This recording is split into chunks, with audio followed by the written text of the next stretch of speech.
Thank you, David. TSN is the exclusive broadcaster of the CFL and proud home of the Grey Cup. And you get a time-lapse look at the stadium filling up. And believe me, it is packed to the gills as we get set for the closer of this week in the CFL. And there is a lot at stake. If the Saskatchewan Roughriders win, they're alone in first place in the West. If Edmonton wins, it is a three-way tie, and the weather is a factor. The wind coming from the northwest at 39 kilometers an hour, might be gusting up to 50. There has been some rain in the forecast, but thus far, it has held off. Richie Hall, the former Saskatchewan Roughrider, brings his team in after losing the home-and-home to Calgary for the fourth time since 1989, when that Labor Day doubleheader series began. Meantime, Ken Miller's Saskatchewan Roughriders coming off the 55-point performance against Winnipeg last week, the most points any team has put up in the league so far this season. Saskatchewan won the coin toss, deferred, and so the Riders will receive here to start the football game. Edmonton won 38-33 in the first meeting here in July.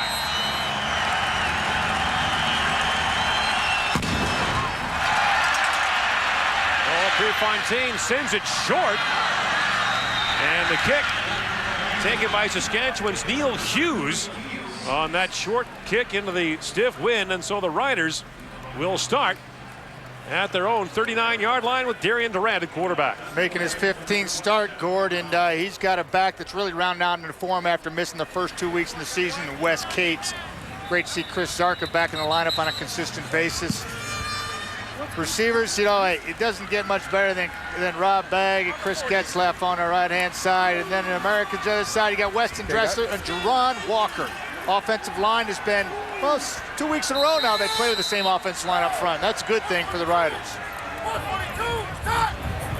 On first down, Durant in the shotgun. Under early pressure, Darian Durant goes down.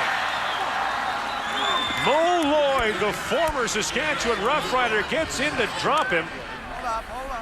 And this Edmonton defense makes an early statement. They certainly do, and you know, this game's been won and lost right in the trenches right there. And Dario Romero doesn't get much better than that in the league. Very underrated defensive tackle there, and open up a hole for Mo Lloyd right there in the middle, number 47. Looking to have a big game against his ex-teammates here today. And the back end, a unit that really was challenged over the last couple of weeks in home-and-home losses to the Calgary Stampeders. Loss was 15, brings up 2nd and 25. Flags are down. Durant gets outside. Close to the first down. He's up to the 50-yard line. But this would appear to be coming back. Chris Best, we think, caught for holding. Last time these people faced off right here, Gord, July 25th. Holding. Saskatchewan number 66. 10-yard penalty. Repeat second down. And it is Best that negates a 26-yard gain. Darian Durant rushed 4 times for 38 yards and used his legs appropriately and really put some pressure on the Edmonton defense, just like we saw there. Unfortunately, Parentev's got caught cheating right there, didn't he? By the way, Matt, that sack by Edmonton on the opening play from scrimmage for Saskatchewan, only the 17th sack of the year for the Eskimos, the fewest in the Canadian Football League. It's now 2nd and 35. And Durant will try it underneath. And Jerron Walker makes the catch, runs a long way, but Walker is tackled down to the 17-yard line, so he went about 50 to get 2. Not many plays in your playbook that'll pick up 2nd and 35, Gord. Now, Paul LaPolice, he's scratching his head, did the smart thing there. He's got the wind at his back, throw underneath, put the defense on the field, and maintain some field position here.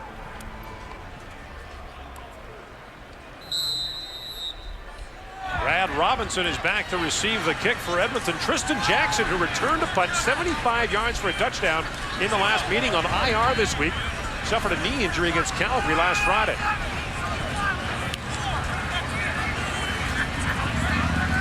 Jamie Borum back to punt. Low kick. Taken on the fly by Robinson, and he is wrapped up at the 45-yard line. Great special teams play by Saskatchewan's Scott Gordon. 43-yard punt, a loss of 5 on the return, and Ricky Ray will bring the Edmonton offense on the field.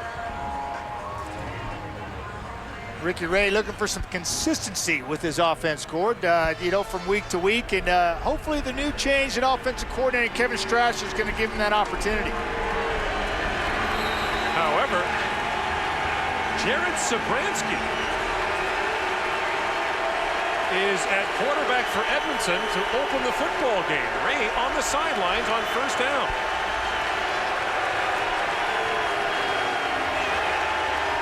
And Zabransky hands it off. And McCarty gets outside. That's Calvin McCarty back in the lineup for Edmonton for a gain of a couple. But a shock for Edmonton to open the football game as Zabransky, the first-year man out of Boise State, comes in to start at quarterback, and now will leave the football game as Ricky Ray comes in. Kevin Strasser flexing his muscles early here, throwing everybody a curveball. Little speed option from the shotgun by Zabransky, picks him up 5, puts Ricky Ray in a good situation.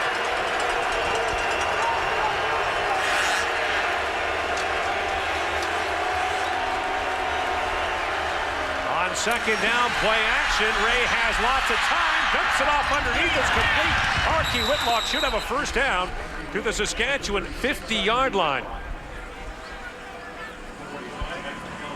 Yeah, Ricky Ray, you know, an outstanding play there and a sweet catch by Archie Whitlock, you know, pick up the first down. But Ricky Ray is he's happy to have Calvin McCarty back in the lineup this week, and Matthew Bertrand in the backfield was yeah, he's kind of nicked from the last couple weeks. Good to see him there. On the outside, his go-to man is Fred Stamps, number 2, really settling down as his go-to receiver. And up front, an offensive line that's going to be tested today with all the different fronts they'll see from Kitcher there to get to their defense. Maurice Mann grabs this pass and fights his way inside the 45 to about the 44-yard line. Gain of 6, Mike McCullough with the stop.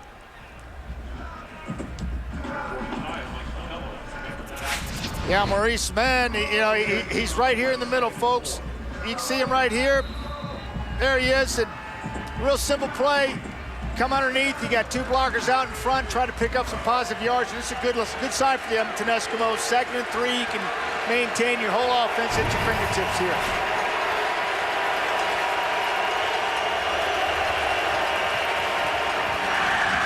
Second down, Ray fires again, and the pass is complete to Jamaica Rector. And Rector should have another first down as he gets down to the 38-yard line. This is pitch and catching. This is easy here for a quarterback that sees the field as well as Ricky Ray does, and this is just a timing pattern. Ball's on him quickly, picks up an easy first down. Last week when the Eskimos scored a touchdown in their opening drive, Matt, not only the first touchdown in an opening drive this year, the first points Edmonton got on its first possession all year. They're looking to take the crowd out here early if they can put some points on the board here. Here's Whitlock. Down about the 32-yard line, a gain of 7 yards. Stevie Baggs makes the stop for the Saskatchewan defense. Right on cue, Stevie Baggs, you know, he's a headliner along with John Chick on the other side. And this line here, you know, with the young Keith Sholigan in there pushing the middle and Marcus Adams, this D-line is certainly has a lot of options. They're very aggressive defensively. And then in the linebacking core, they're able to free up and do a lot of things too. In the back end, Ted Cornegay plays a field side corner today. Very talented, multi-talented player for the Riders. Whitlock eludes the initial tackle, gets down to about the 28-yard line. He'll be close to another Edmonton first down. Jarrell Freeman made the stop. By the way, starting lineups brought to you by Nissan, fan and proud sponsor of the CFL. And the Eskimos putting together an impressive opening drive. Success on 1st and 10, Gord, is paramount when you're going into the win like the Eskimos are here in the first quarter, and they've been able to have some success moving the football in Saskatchewan early, quieting the crowd somewhat here in the early goings. Remember the last time we were here, Matt, Saskatchewan took a 22-0 lead early in the second quarter. It looked like Edmonton was down and out in the football game. The Eskimos came back to win that 38-33, and you have to think in some ways, Matt, that kind of turned their season around. Had they gone back home with a 1-3 record facing Montreal, might have been a much different situation. Instead, the win really gave them some confidence. They beat Montreal at home the following week. Yeah, certainly did, and they're been able to kind of take that momentum, but they've lost it here of late with the back-to-back losses to Calgary, and looking for some consistency today, and this is a very good sign for their offense, driving the football into the win. Gambling on 3rd and short.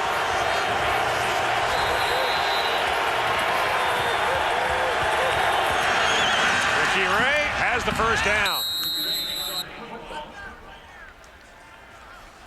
And it really was a dramatic contest in week number 4 between Saskatchewan and Edmonton. The score at half, 25-13 Saskatchewan. The Eskimos had turned the ball over repeatedly, had done very little.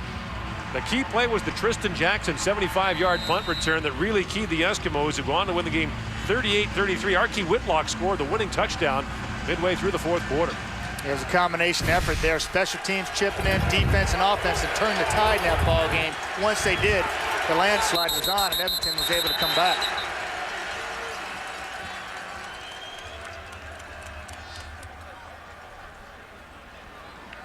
Get the ball reset properly. This will be the 8th play of the drive for Edmonton. It began at the Eskimo 49.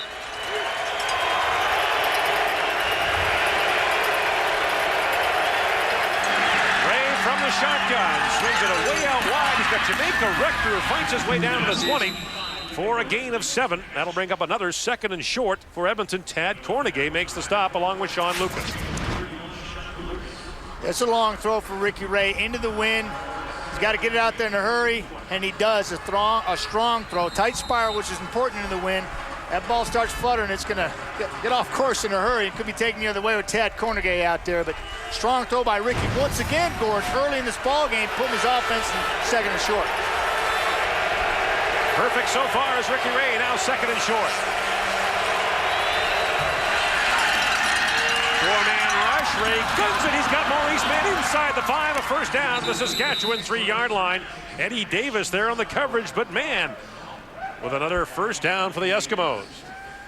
Yeah, this is tight. This is tight quarters. This is what Ricky Ray does, and he kind of take it for granted. But Stevie Baggs is dropping off into coverage there, and he's got to contend with those long, unorthodox arms there. Ricky Ray does, but he finds a spot and sifts it in there. Nice hands there by Maurice Mann, catching the ball, securing it, and moving the ball, putting him 1st and goal. What, the 4-yard line, Gord? It is 1st and goal from the 4.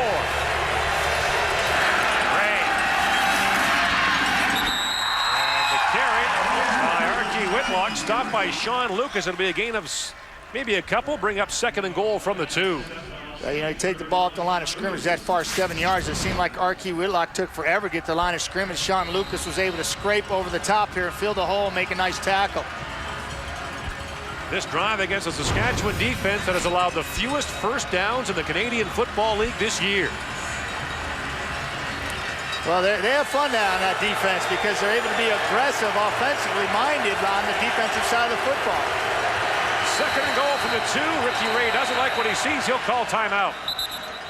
Yeah, he didn't have much time to get the ball off, so instead of being backed up 5, he did the smart, experienced thing.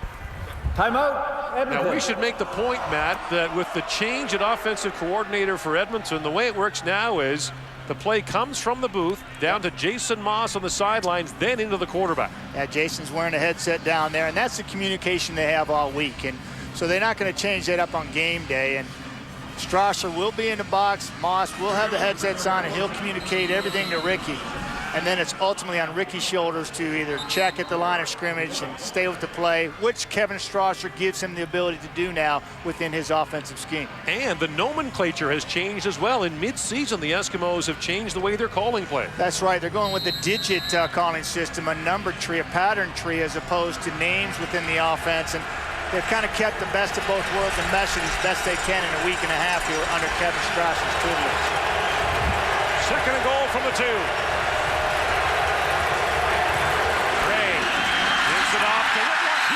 Short. Well, I don't agree with this call. You know, you take the ball sideways down here on the 2nd and 2, second goal on the 2-yard line, and he's running sideways east and west, you know, with the defense that's very aggressive up front, and it gives them all kinds of chance to penetrate. You can see him going east and west there, and all you got to do is get across. That's exactly what Luke Mulliner does. Nobody blocks him, and he hits him for basically no gain, force him a third and goal on the 2-yard line. The Eskimos are gambling. 3rd and goal.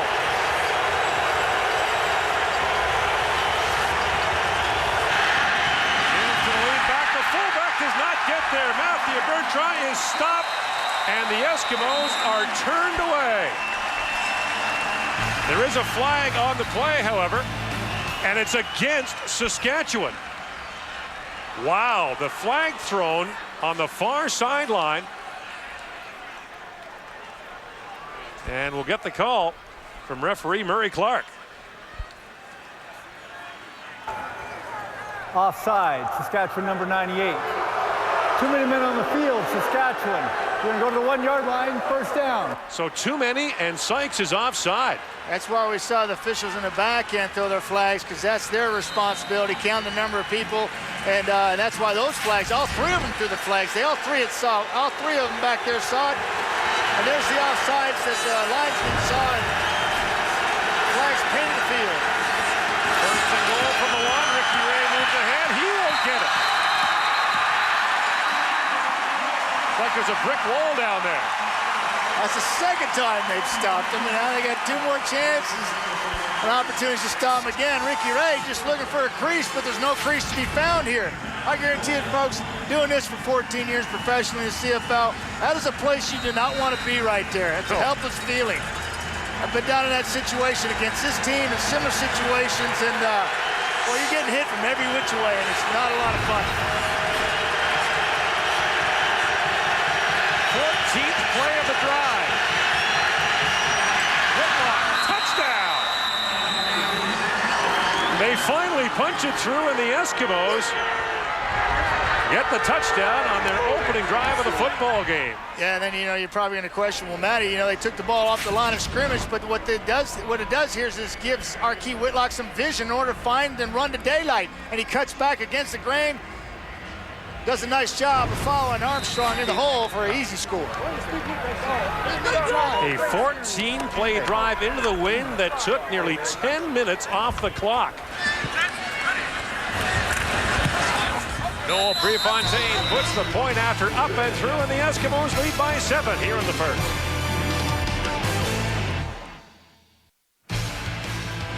The CFL on TSN is brought to you in part by Rona, proud sponsor of the CFL. Rona, doing it right since 1939.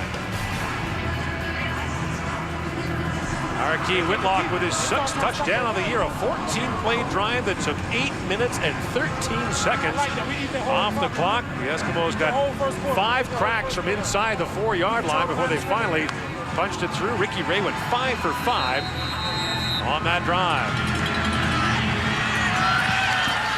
Well, Prefontaine with a kickoff that is taken by Stu Ford at the 35-yard line. And the crowd serenading the local boys. Stu Ford, who gets up to the 46-yard line. That's where the Saskatchewan Roughriders will start when we come back on the CFL on TSN.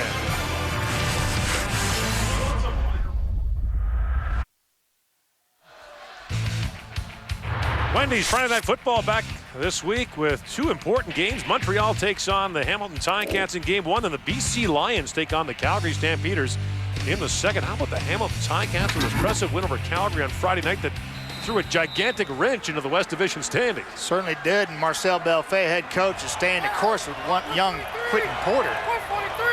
Go, go, go, go! Saskatchewan offense goes back to work on first down. And the give is to Wes Cates, who picks up a gain of about 4 out to the Saskatchewan 51-yard line rather. Mo Lloyd makes the stop, along with TJ Hill. Talk to anybody on that Eskimo defense, and they're keen on 2 guys, Cates and Dressler, trying to take those 2 guys out of the lineup, which is just good business. 132! Second down, Durant with time, throws it underneath, and reaching for a first down is Chris Getzlaff. And he'll have it as Rod Davis was there on the coverage. And one guy the Eskimos will be glad they're not seeing, Jermaine Copeland, who's got him for 5 touchdowns in 3 games this year. Yeah, he's just on the inside here. There he is. There he is. Just going to sit down right over the middle. Bang! Find me. That's a nice read by the young man, sitting down in the soft spot of the zone underneath. Has some room and fights his way down to the 42-yard line. A gain of 9 as Mo Lloyd makes the stop, along with Jason Goss. And the return of Wes Cates to form has been a major factor for Saskatchewan's success the last month or so. Wouldn't you agree? Certainly has, Gord. You know, they're able to control the line of scrimmage, you know, win the time of possession battle, which is huge for this football team. And in fact, when they do win that time of possession, this football team's 5-0. They dominate the line of scrimmage, and Wes Cates is a big part of that. 2nd and short. And Cates fights his way across the 40. Another first down, and Wes Cates against the Bombers last week was one of several Saskatchewan players to run wild. Scoring machine, scored 3 touchdowns in that ball game, and really was having a field day on a very underrated defense that was wore out in the Winnipeg Blue Bombers because they were on the field for 2/3 of the game. But Wes Cates certainly helping that offensive line of Saskatchewan control the line of scrimmage, and he's really rounding out into form over the last several weeks. On first down, Durant from the shotgun looking deep. He's got Dressler, and the pass is just out of his reach. It'll bring up 2nd and 10 as Lenny Williams was there on the coverage, along with safety Elliot Richardson.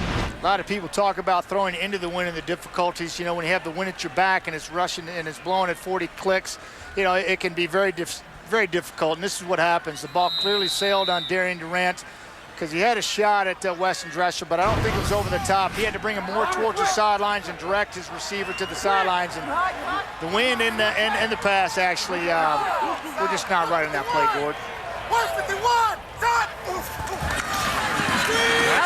Takes the pass at the 40, and Dressler fights his way inside the Edmonton 30 for a Saskatchewan first down. Kelly Malvo there to make the stop. Can't get it to him deep, get it to him quickly and let him do something with it underneath, and that's exactly what Weston Dressler can do for you. You put this ball in his hands quickly like Darian Durant does, and then he's able to make people miss, pick up a valuable first down, trying to answer Edmonton's score with the score here Saskatchewan is. You talked about time of possession, Matt. In a game against Hamilton this year, Saskatchewan had the ball for 39 minutes and 50 seconds of the game, so basically 2/3 of the football game. Yeah, it's just sick. You know, that's just tough on everybody, you know, defensively, opposition, you know, just wearing them out. And when you can do that and dominate like that, you're limiting the other team's offense and their opportunities. They can't get in a rhythm. You're obviously wearing out the other team's defense, and you're having a field day. And the boys up front, the big guys, the hogs, the guys that like to get down and dirty, they're rooting and banging heads and having a blast and really earning their money and enjoying the whole process.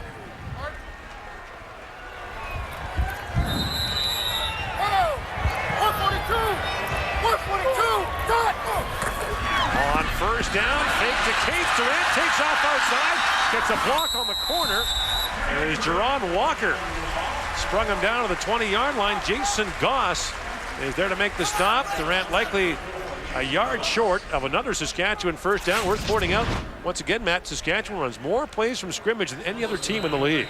Yeah, and you know, here it's great play call by Paul LaPolice, offensive coordinator, where Mo Lloyd's coming in the middle. You've got Richardson come out in the middle as well, and they timed it up perfectly with Durant pulling it and picking up some valuable yards in 1st and 10. 8th play of the drive. Fake to Cates again. Durant now shovels it back for Cates, and he dropped it.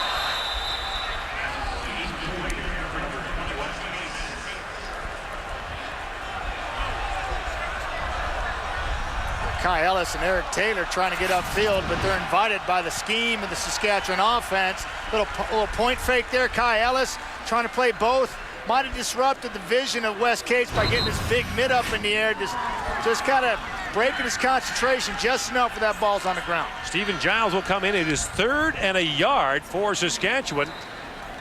They need to get close to the 19-yard line to keep the drive going. Giles, a former Edmonton Eskimo, dressed for 36 games for them in his career.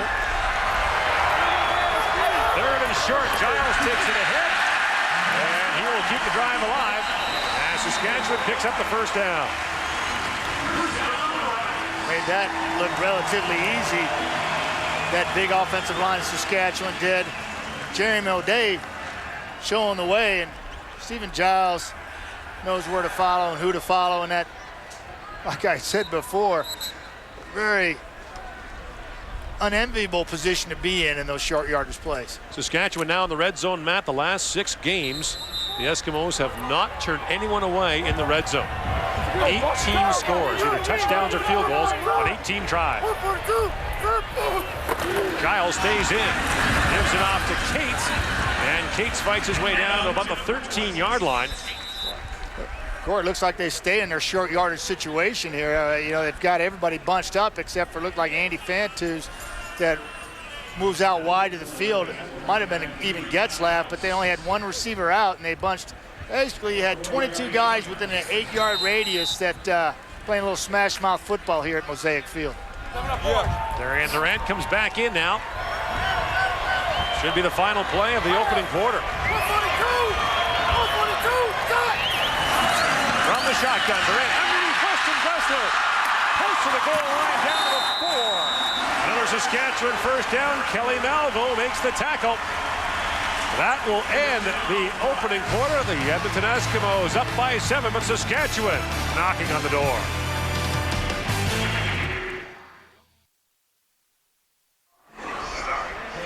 First quarter stats are brought to you by Tim Hortons. Always fresh, always. And what stands out, Edmonton time possession, 8 minutes and 13 seconds, all on one drive, Matt.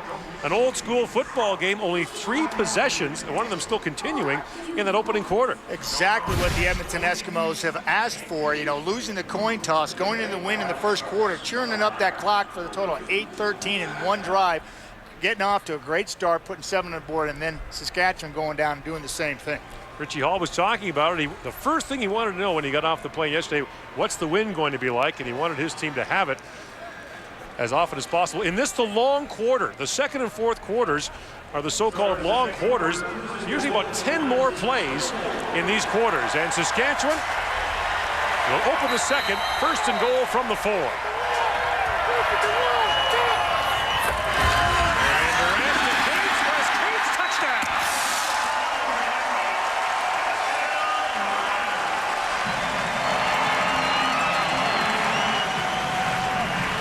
One good drive deserves another.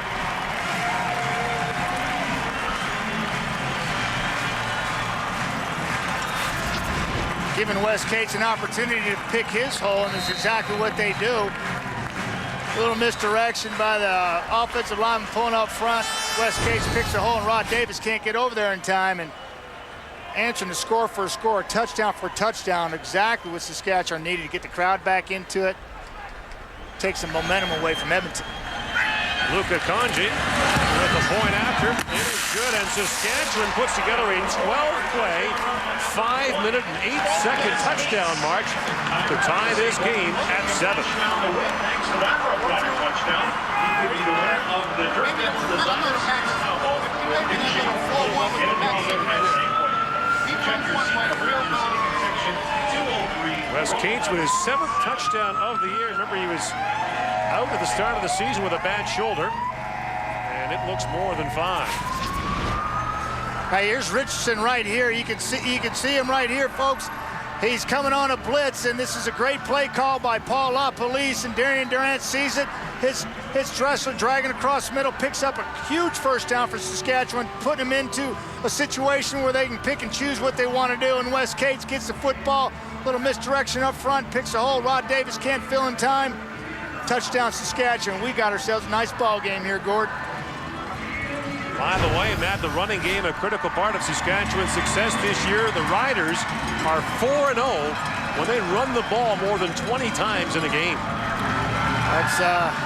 That's balance. You know, that's what Edmonton's looking for. That's what Saskatchewan's looking for. That's what any team in the league is looking for, is balancing the offensive attack so you can consistently keep a defense off balance in a rocking chair, not knowing whether to come up and play the run or drop back and play a pass.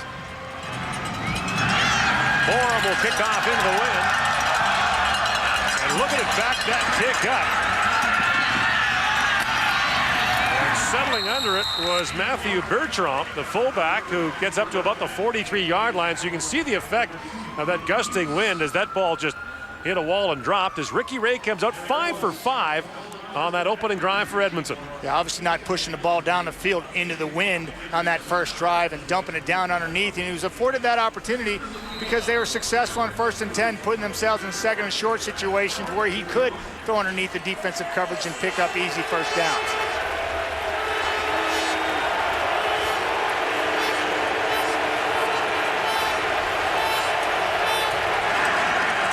Down, fake to Whitlock, over the top he goes, incomplete for Maurice Mann, but there is a flag down. Fred Stamps might actually have been the intended target. And we'll get a call against Saskatchewan's Eddie Davis.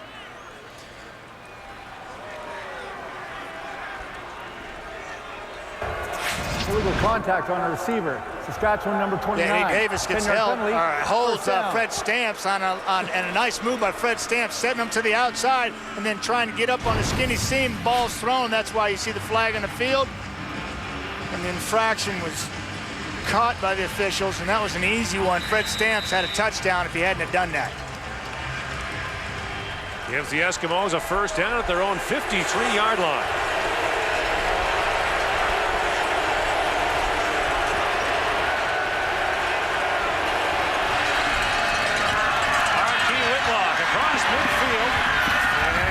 His way down to the 47-yard line. Sean Lucas makes the stop on Whitlock. Archie Whitlock was a big part of that turnaround here July 25th when Edmonton came back from down 22, ran the football effectively, and was able to exploit the defensive line and run stoppage ability from the Saskatchewan Roughriders. And here he just bounces to the outside. Maybe gets to help on some possible holding calls that weren't called in that play, but took advantage of getting the corner. 2nd and short. Whitlock again. And he's got the first down easily as he gets down to the 45-yard line. And remember, Matt, when Whitlock played a key role in that game in July, he was coming off that awful performance against Montreal a couple weeks earlier where he had one of the most nightmarish debuts you could imagine. So credit to him for really rebounding from what could have really stalled his career. Yeah, and I can't help but recall what Jackie Parker, my head coach, late Jackie Parker, has told me when I threw an interception my first pass in the Canadian Football League.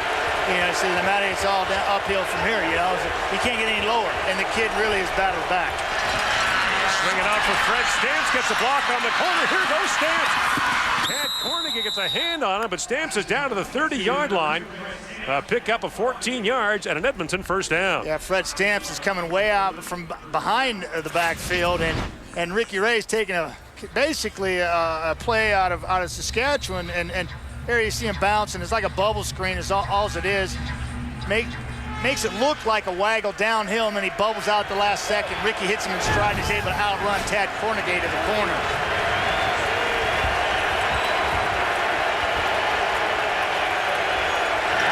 Down, fake to Whitlock, drop it up underneath, and Kamal Peterson has his first catch as he gets to the Saskatchewan 23-yard line for a gain of 7. Lance Frazier makes the stop, and Ricky Ray, very impressive in the opening half of this football game. Archie Whitlock, little point fake, you know, get the edge.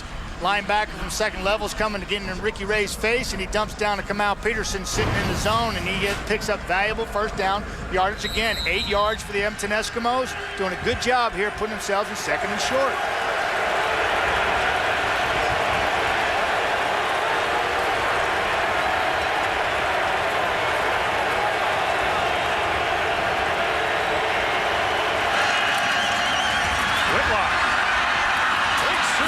Down to the 17-yard line, another Edmonton Eskimo first down. You know, talking to Kevin Strasser, the new offensive coordinator for the Edmonton Eskimos, taking over last week, one day before the Calgary Stampeders game, and the back end of that home-and-home series. He wants to play against Saskatchewan, and he wants to come downhill and take advantage of some of their fronts that basically open up the run game. And more downhill means north and south running, not east and west, and there we saw that come to life.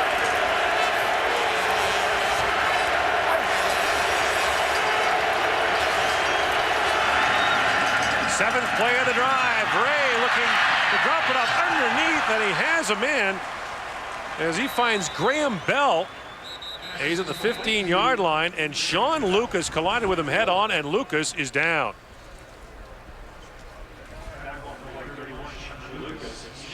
So the Edmonton Eskimos moving the football, and Lucas gets some attention. We'll take a timeout here in Regina.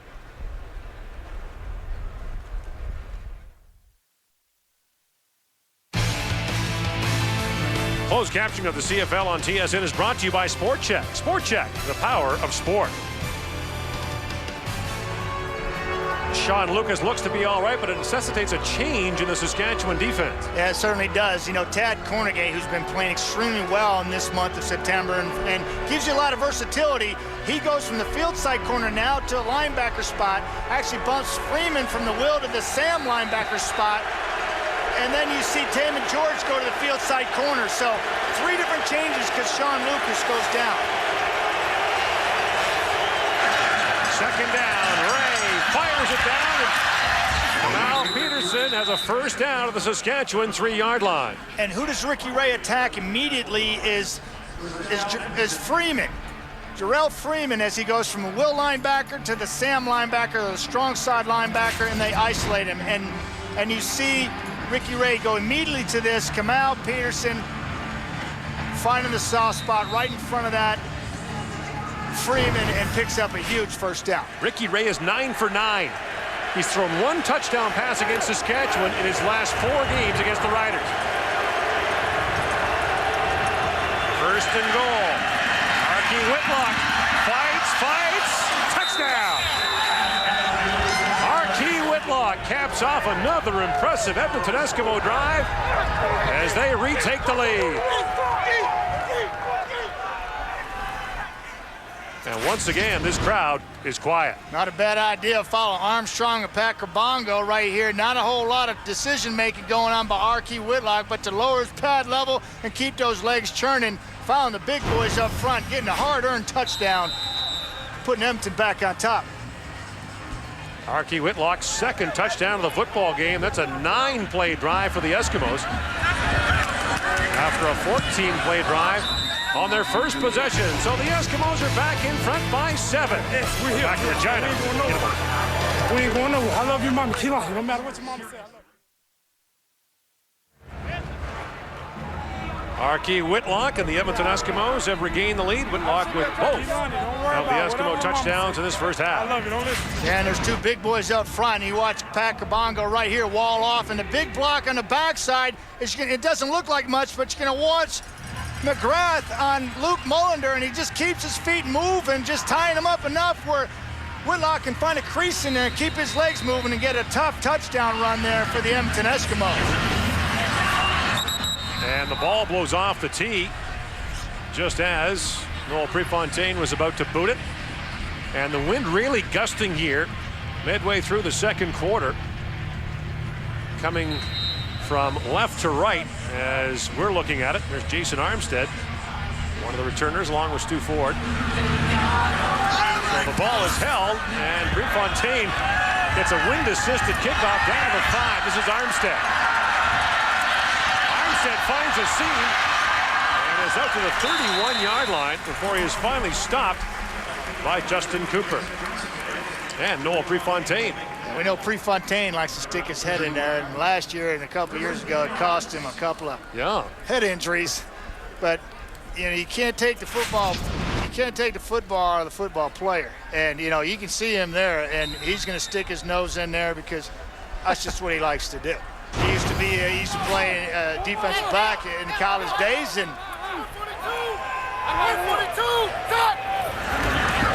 on first down, Durant quickly to the sidelines, and the pass is complete to Adam Nicholson. Jason Goss is there on the stop. The Edmonton Eskimos have been torched through the air this season. 10 passing touchdowns allowed the last 4 games. Jason Goss just reading the quarterback's eyes in whole time and just played that play perfectly. Came up, made a clean tackle on him. It was Jerron Walker. It was Jerron Walker with the catch. And a gain of 3 at 2nd and 7.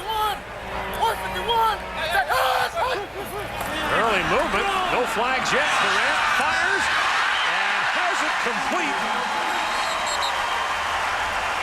as he finds Chris Getzlaff for a Saskatchewan first down to the 48-yard line. Hey, you know, Gord, you and I were talking about the size of the receivers for the Saskatchewan Roughriders. In particular, Getzlaff, Fan Twos and Nicholson. And Getzlaff, he's 6'3", 6'4", right? Climbing the ladder there, ball's thrown high. He goes up and makes that look like an easy catch and secures a huge first down for Saskatchewan. And the Riders showing a double tight end formation here on this series. 3 receivers to the wide side of the field. Durant with time stepping up. Darian Durant across midfield for the Edmonton 54, a gain of 8. And he's brought down on the play by D. Sterling.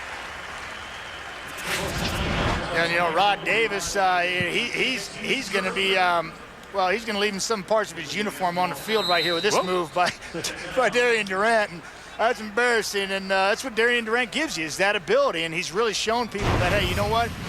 I'm poised. I can use my legs when I need to and do it effectively. 3 by 2. 3 by 2. No. 142. 142. Shot. Second and short. Durant the throw, guns it over the top for Bag. Rob Bag down to the 15-yard line for a Saskatchewan first down. It's a gain of 38. Well, this is an impressive throw and catch by these two, Darian Durant to Rob Bag, the Queens product. There he is right there. And this is into the 39-40 click wind here. And he puts this ball tight spiral on the outside shoulder. Rob Bag come up with a huge catch, as he has been doing all year for the Riders. Mark it down at the Edmonton 16-yard line. And these two offenses have been highly efficient here in the opening half. Very impressive, Gord. On first down, they try Weston Dressler on the end around, and that goes nowhere. Elliot Richardson saw that, and he drops Dressler for a loss of about 5 yards. The reason he saw it is because he was coming off the edge and coming down in run support and dropping people in behind, and he comes off your left edge here, right in front on the bottom of your screen, and he's Johnny on the spot, and perfect play call by defensive coordinator for the Edmonton Eskimos. Weston Dressler, that was his 10th carry of the year. 142.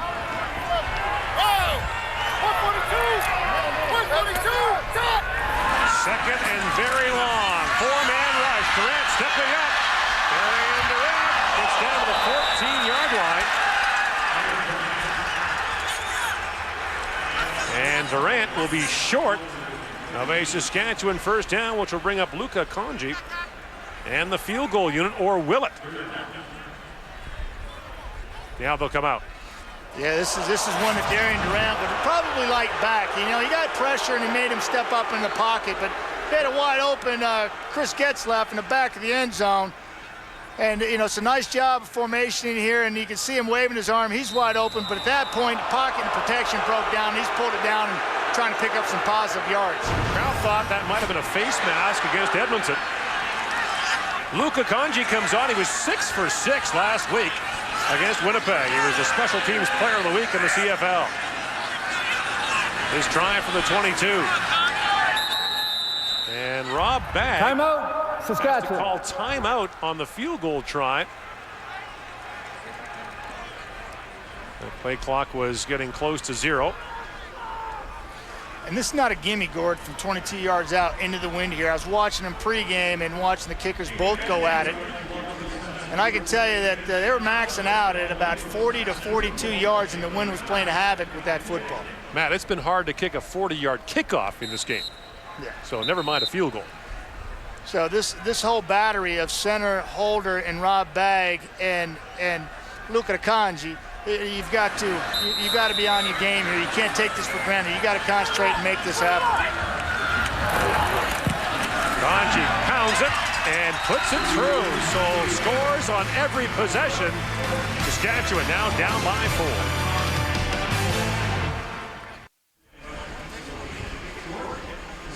4. Back here in Regina, 4 possessions have resulted in 4 scores. And the Saskatchewan Roughriders down by 4. Ray Morrison to talk more about a returning Saskatchewan Roughrider. Yes, one team's loss is another team's gain, Gord. When you talk about Kitwana Jones, Richie Hall said it's a great game, but sometimes it's not such a great business. A lot of Eskimo players were surprised when Kitwana Jones was let go. They were waiting for someone else to come in, and no one else has come in. The Eskimos want to bring along the players that they have. From the Riders' perspective, in this gap cancellation defense, that's where Kitwana Jones is going to help the most. He'll line up defensive tackle. He's not the biggest defensive tackle in the league, but with this unique defensive system that the Riders have, he will really fit in well. And as one Rough Rider coach told me, my office is right next to the dressing room. The only thing I can tell you is that since Kitwana Jones has arrived, it's been a lot louder over there. Gord? And he was looking very much forward to facing the team that let him go a couple of weeks ago. His biggest tackle for Edmonton when he grabbed that purse snatcher on his way to a community event. Borum, low driving kick. And it's taken by Whitlock at the 25-yard line. R.K. Whitlock out to the 40, and that's where the Eskimos will start with the red-hot Ricky Ray. 9 for 9 is Ricky Ray in this game. Yeah, and you see Kitwana, number 26, he's just flying down, leading the charges like he's got his shield and sword in his hand, and he's first down. He actually overruns R.K. Whitlock, has to peel back and redirect, and a little overzealous there, but boy, he's excited and wanting to make an impact for the Riders. Not only is Ray 9 for 9, Matt, he's completed passes to 6 different receivers.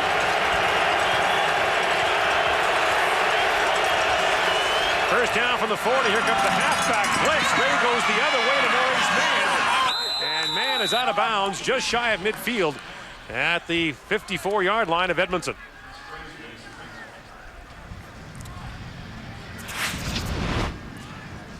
Yeah, he's going to see right here. The ball's coming here. It's just a little hit screen as pressure comes from the field. You see it there. Defense is rotating. Edmonton, Kevin Strauss, our offensive coordinator, getting a good feel for the game early on, throwing away from the pressure, picking up a first down. Under 4.5 to go now in the opening half. And the Eskimos with it, first down at their own 53.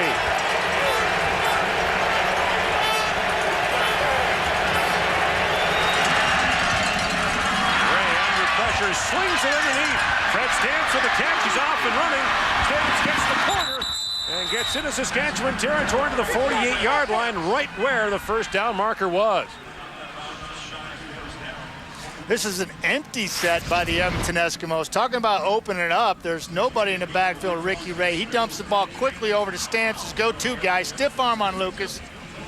Stiff arm on Patrick. Picks up 9.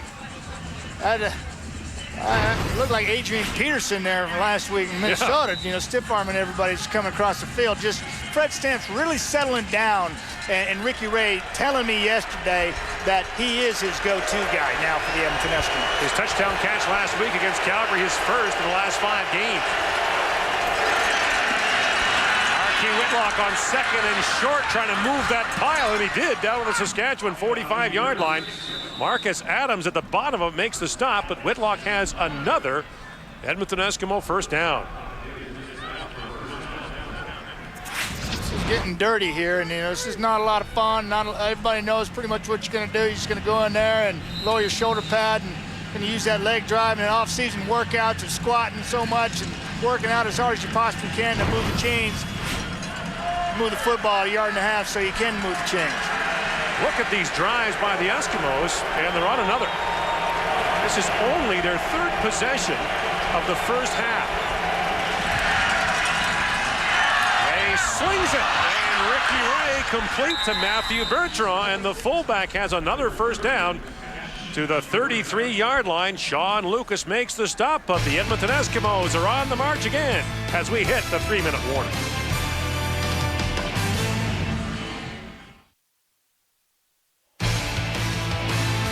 CFL on TSN, brought to you in part by Molson Canadian. This is our beer.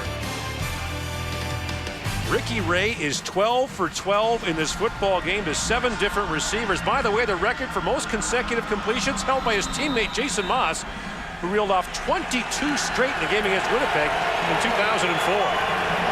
Got 12 straight's tough against air. Yeah, by the defense. I don't think I ever did that, even in practice.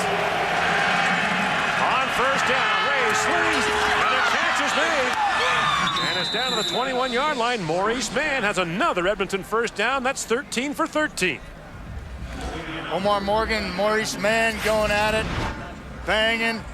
It's just a nice route, ball timing. It's been a clean football game. Offensively, both teams executing at a high level. That's a timing pattern. It's a nice route, driving Omar off into his back pedal. Ball arrives as soon as he snaps his head and gets his shoulders around and hands up. Ball's there and delivered on time.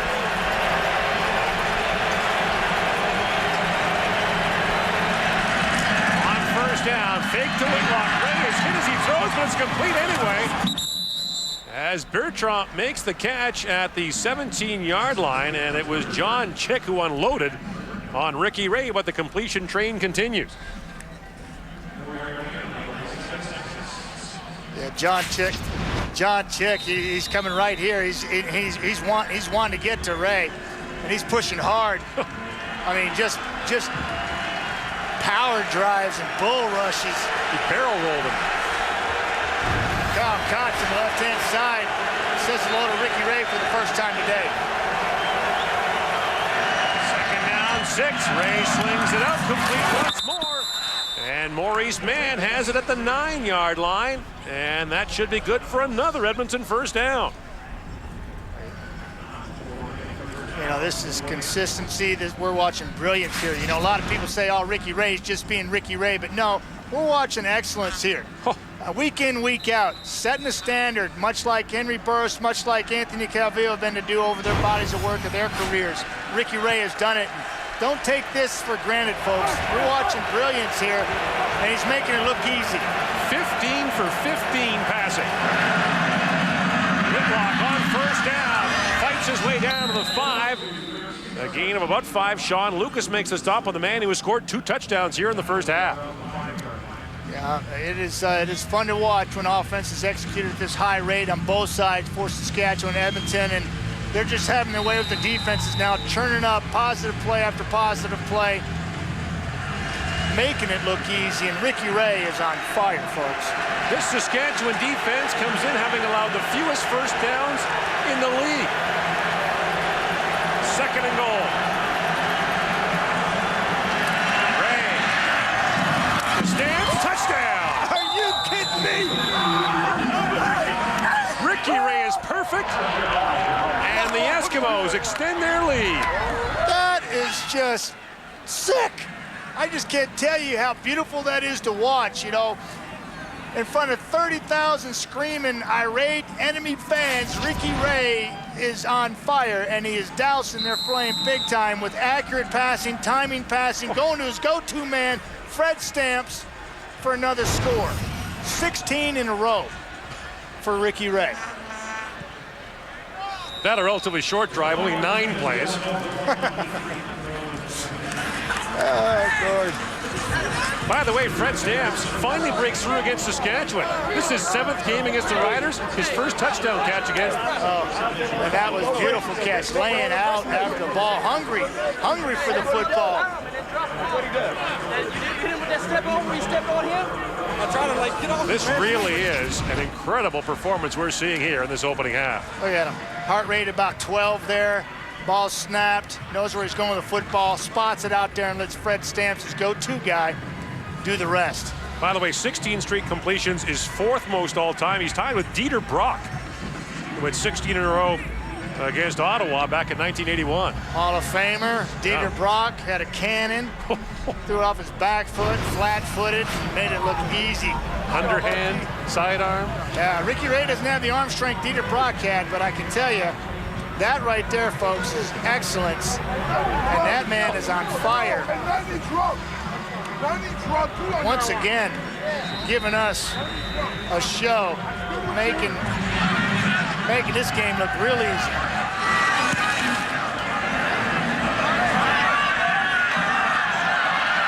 Armstead from the 10. And he's out to the 28-yard line, and that's where Saskatchewan will go back to work. Can Darian Durant answer another Edmonton scoring drive? 1:15 to go here in the opening half. Coming up, it is Rona at the half. They'll talk a little bit about what happened earlier. And also about the Calgary Stampeders and other news. Milt Stegall is in the studio. I understand there's been a Winnipeg-Calgary trade today in the CFL, so we'll have more on that. I wonder if it involves quarterbacks. And on first down to Weston Dressler, and Dressler's got a first down up to the 44-yard line, a pickup of 14 yards for the reigning CFL Rookie of the Year. And Weston Dressler telling us yesterday he believes he still has a lot to improve on as a receiver in the Canadian Football League. I'd like to know where. I'd like to have him in my huddle, although you couldn't find him in your huddle because he's so small. But I tell you, that guy is brilliant.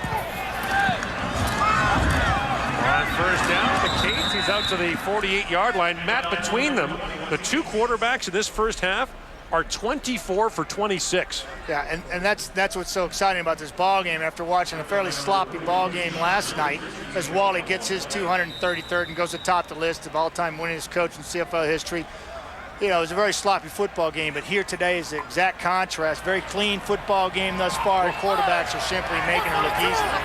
Blocked running. Saskatchewan does not have a timeout. Used it earlier on a field goal try. Durant slings it, and he's got Dressler down at the Edmonton 53-yard line. Now you've got to think the Eskimos, or the Riders rather, have to get down to the Eskimo 30 for a legitimate field goal try. Yeah, with no timeouts here either, and you know, Darian Durant is. You know, this is 15 starts we talked about, and boy, his learning curve is almost straight up, and he's very impressive at how quickly he's adapting to this game. First down, Durant was looking over the top. Now he'll run, throws it up in the air, and Mo Lloyd almost intercepted it, and Mo Lloyd would have been able to stroll into the end zone with that. Sean Richardson and T.J. Hill. Might not been of a stroll for Mo Lloyd, but there he is right in the middle, folks. You see him, number 47, eyeballing and getting out in his coverage there.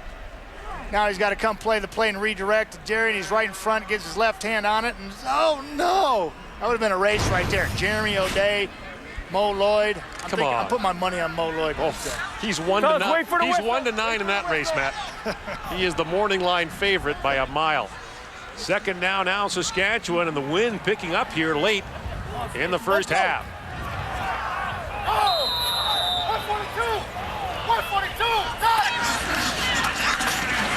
Here comes Lloyd on the rush. The screen underneath the West. Cates down to the 50-yard line. And the stop is made there by Edmonton's Tim St. Pierre. That'll bring up third and long for Saskatchewan. The ball at the 50-yard line, too long for a field goal try, you'd have to think, with 13 seconds left in the half. You talk Tim St. Pierre, there he is right there. Double Nichols looking at you, and he's redirecting. Watch him come back, fights off an offensive lineman probably outweighing him by 100 pounds, and makes a huge play for the Edmonton Eskimos. Now Giles is coming on for Saskatchewan. There's some confusion as time is winding down here, so Saskatchewan will just run the clock out and take a knee at the end of the first half. Ricky Ray with one of the great first half performances you'll ever see. And Giles will throw it up on third and long, and he hammers it into that wind. All kinds of problems down there. Flags are down. The pass is intercepted by Edmonton's Ron Davis. There was some pass interference by Jerron Walker, who's fighting down there with Bobby Keys. It's against Saskatchewan. That penalty will be declined. Forward pass interference. Saskatchewan number 80. That penalty is declined. And the first half comes to an end as Ricky Ray is perfect in the opening 30 minutes, and Edmonton leads by 11.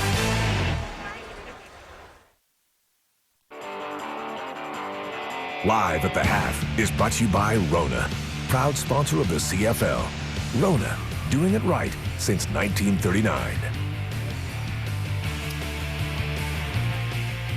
21-10. Ricky Ray with the lead over the Saskatchewan Roughriders. Dave Randolph, Jock Climby, Milt Stegall, and Chris Schultz. This is your kind of game, isn't it? Hard hitting. No, that's not what I'm talking about. It is hard hitting, though. Yeah, no, I'm talking about good quarterback play. No kickers, no punts. That's right. No kickers. It's wonderful. This is your thing. The absence of punting is wonderful in the Canadian Football League. I love the extended drives. I love the way the two quarterbacks are playing. Great response game by the Edmonton Eskimos as a team and as individuals. And for Ricky Ray, 16 for 16. This is really something to watch. To be able to maintain the concentration. Remember, against the Stampeders, he threw for about 180 yards. He's almost reached that number already in this game. Archie Whitlock has had a very good football game, but to be able to put these type of drives together means offensively everyone is on the same page. Play after play after play. It bodes well in the second half to have an entertaining game, but it's a lot of fun to watch when you see CFL quarterbacks playing with this level of precision. Schultze, I was just looking up the weather in Regina here, and it's showing winds of 41 kilometers an hour. Yeah. So the fact that he's doing that in those types of conditions is incredible. But, you know, Darren Durant's not having a bad day either. And, you know, both quarterbacks have just decided they're going to work the ball underneath. Hey, Darian's 10 for 13 right now, not too shabby. But Darian Durant went down the field one time on a corner pass and overthrew Dressler. And I think both quarterbacks saw that and said, we're not going to do that anymore. No pass has gone in the air for more than 10 to 15 yards, and most of the balls are down underneath, which I think is all you have to do and can do in a situation in a game like this. By the way, the record for most completions in a single game, Jason Moss of the Edmonton Eskimos, 22 against your Bombers back in July of 2004. Significant trade to tell you about in the Canadian Football League. Ryan Thelwell, the Calgary Stampeders, was hurt on Friday. He tore his Achilles, had surgery today, so that likely prompted a little bit of what's happening here. Going to Calgary, Romby Bryant, who played earlier today in the loss in Montreal, non-import receiver R.J. Franklin, a third-round pick next year, and the rights to an undisclosed player on Winnipeg's neg list. Going to Winnipeg, Titus Ryan, one of the top return men in the league, Jabari Arthur, a receiver, and lineman Odell Willis. Milt, you spoke with Bryant and Franklin. Well, both of these guys are happy. First of all, RJ felt he wasn't being used correctly in Winnipeg. They tried to offer him a contract extension, and he didn't take it because he didn't like what was going on there. And Romby Bryant, he just loves the fact that he's out of there. He's been asking since day 2, 3 to get me out of here.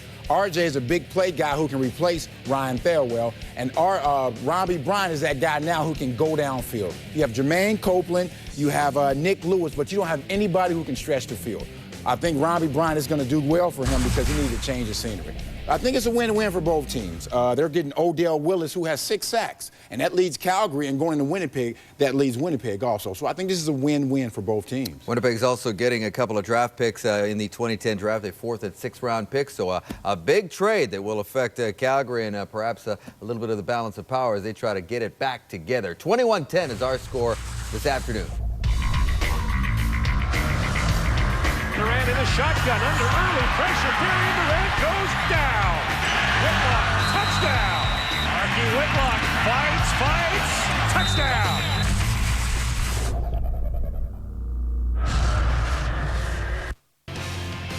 Welcome back. Here are your halftime numbers brought to you by Tim Hortons, always fresh. Schultze? Well, who's the best quarterback in the Canadian Football League? Today, it's Ricky Ray. Look at 139 passing yards, no turnovers, 16 for 16. Outstanding. Yeah, his head coach has got to be happy. Richie Hall just spoke with our Ray Morrison. A perfect half for your quarterback, not one drop. Can you assess the offensive success you've had here? They're in sync. You know, they're feeling good about themselves. We've been able to run the ball. We've been able to control the line of scrimmage, and we've been able to finish off drives, and that's been our nemesis all year. And all facets have to go into a win. Talk about your defense, which has just held them to 10 points here on their home field. Well, I think they're playing solid. You know, when you look at the overall game, I think we've played a good, solid first half, and but we all know that football's decided in 60 minutes and not 30 minutes, so we just got to keep going in the second half and don't be our own worst enemies. Thanks, Richie. Thank you. Yeah, long second half still to come, but the Eskimos with a nice little lead. We just told you about a trade involving the Calgary Stampeders and the Winnipeg Blue Bombers. The Bombers were in action earlier today on TSN against the Montreal Alouettes, and Corey Warren is here to tell us all about that. What a great Sunday, Dave. You know, just kicking back, watching tons of football, including this doubleheader right here. Yes, indeed it was. The Owls and the Bombers kicking off in Game 1 today. First quarter, Anthony Calvillo connects with Avon Coburn, one of 2 Coburn scores on the day.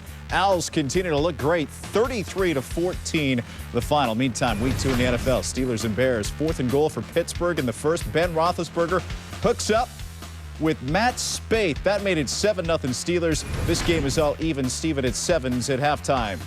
Patriots and Jets, third quarter. Mark Sanchez finds Dustin Keller in the end zone. They upset the Pats 16-9. Bengals and Packers. Carson Palmer finds Chad Ochocinco. He promised all week he'd do the Lambeau Leap if he scored, and he stays true to his word. Bengals win it 31-24. Next edition of Sports Center coming your way at 11:30 Eastern Time. We will have the complete football story from both sides of the border, as well as NHL preseason highlights too.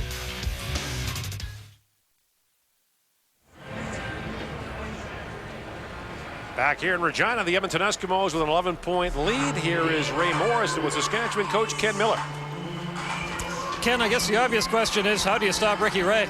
Well, the thing we have to do is we have to get some more pressure on him. Then we have to take the ball away from the running back, too. We have to force them into a situation where they punish the football or we're able to get some takeaways. We have to break the rhythm of their offense. Darian Durant had a good half, but 10 first-half points. How do you look for more offense here that turns into more points for your football? Well, in order to have more offense, we have to get get their offense off the field. That's what we have to do in this half. Thanks, Coach. Thank you.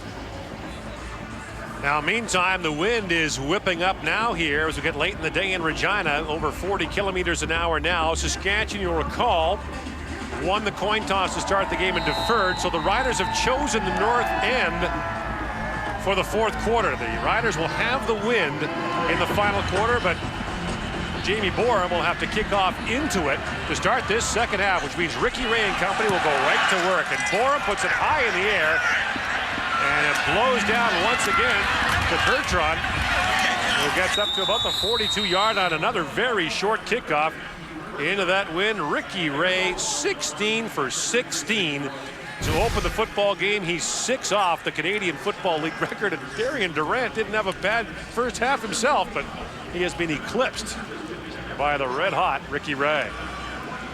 7 different receivers, Matt. He has been precise, and a lot of that work was done into the wind in the opening quarter. Jamie Borum, Noel Prefontaine, take a seat. You know, we don't need you, the 2 quarterbacks are saying. Only one punt that first half. Opens on first down, and there it is, the first incompletion, or is it? There's a flag down. Maurice Mann was the intended target, so we'll see what the penalty's all about. And so the streak will continue if the penalty against Edmonton is accepted. Holding. Edmonton number 51. 10-yard penalty. Repeat first down. So the record continues. He's still 16 for 16. I think Ricky Ray is upset with himself and not putting the ball where it needs to be.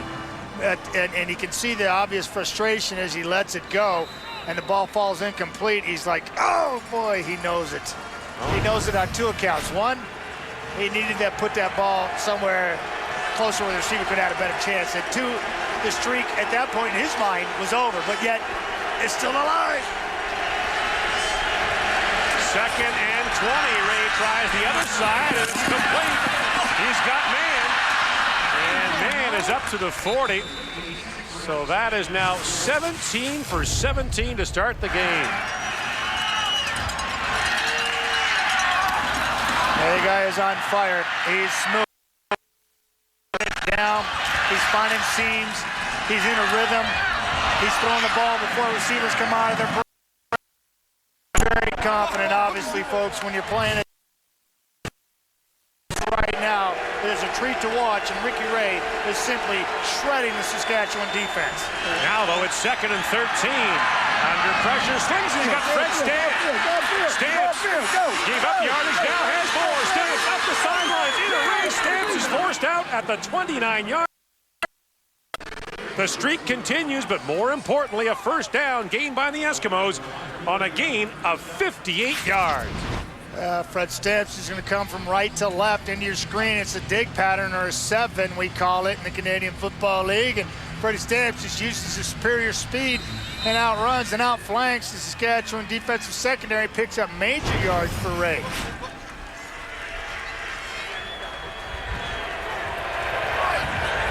now 18 for 18.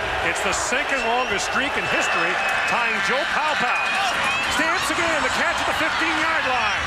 And down he goes to the 13, so this is Ricky Ray all alone with the second longest streak in history. The only man standing in front of him is the man standing on the sidelines for Edmonton, Jason Moss. This is so fun to watch because it's a rhythm, it's a tempo, it's a feel. You feel just in total control, complete control out there. And I can't relate to 19 in a row, but I can certainly relate to the feeling he's having here. And it is spectacular to watch. And I'm in his corner at this point. On first down, Archie Whitlock, who's also having a day, gets inside the 5 to about the 4. Whitlock has scored a couple of touchdowns in the football game. And the Eskimos are once again driving. Archie's been a big reason why Ricky's had seams and holes to dump the ball down in through the air, because he's been very effective on the ground and doing his thing. And boy, a weird dynamic happening right here. You know, Ray is chasing his good friend and backup quarterback, Jason Moss, who's on the sidelines and cheering for him as well. But he knows that 3 away, and the record is now handed over to number 15.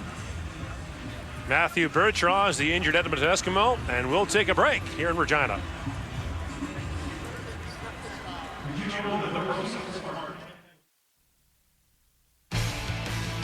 Closed captioning of the CFL on TSN is brought to you by Sport Check. Sport Check, the power of sport. So you want to try what Ricky Ray's doing? Go stand 20 yards apart with a friend and see how many passes you complete in a row. Never mind coverage, never mind a pass rush. See if you can complete 19 passes in a row. That is so true. Second and goal from the 4. Archie Whitlock lost the football. He fumbled it. It's going back the other way.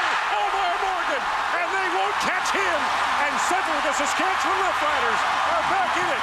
Omar Morgan, touchdown.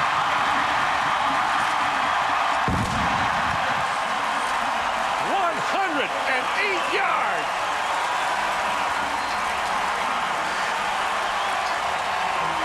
Sean Lucas and Jarrell Freeman with the strip. And Saskatchewan fights back. Knocking on the doorstep. Archie Whitlock, second effort, trying to get to the end zone. You can just see himself, he's eyeballing it. And then Lucas and Freeman come in there, and Omar Morgan, hey, credit Big Pat Kabongo and Joe McGrath trying to get down there. Omar Morgan making me tired running that far down the football field. Saskatchewan leads the CFL with 42 takeaways. And that one was huge. As the Eskimos were threatening to blow it open. And now the lead is once again down to 4. 14-point swing. 10 seconds of play. That is so huge, Gord. Omar Morgan, a former Edmonton Eskimo, began his career with Edmonton in the CFL. 9th year with Saskatchewan. And this opportunistic Rider D makes a major statement here early in the second half.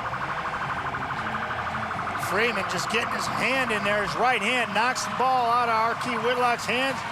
Omar Morgan, the veteran corner for Saskatchewan, says thank you, and outruns 2 big offensive linemen, Patrick Kabongo and Joe McGrath at the end zone.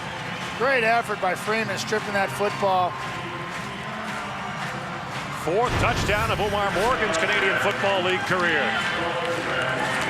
I've never run that far in a football field before like that, you know, knowing that I was going to make it to the end zone. I was wondering, going through Omar Morgan's brain at that time, what he's thinking, you know, like, keep my form, breathe, you know, no hammies, you know, and just, you know, probably seemed like he's running forever there, Gord. If you're new in the Canadian Football League, the most dispiriting part, you crossed the 50 twice.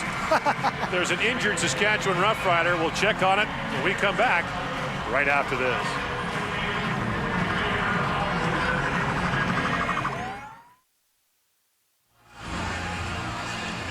Gainer's happy. Saskatchewan's back in it, down 4 here in the third quarter. Injured player for Saskatchewan was Neil Hughes, who made his way off all right. And the big story here, Jarrell Freeman and Omar Morgan. Freeman forces the fumble, and Morgan takes it back 108 yards for the score. And once again, the ball comes off the kicking tee. That's about the 4th time it's happened, as the wind continues to swirl here. There's been no rain here this afternoon. That was in the forecast for Regina today. Jarrell Freeman from a very small college in Texas, Mary Hardin at Baylor. It's a Division III school where you actually pretty much have to pay them to go play football.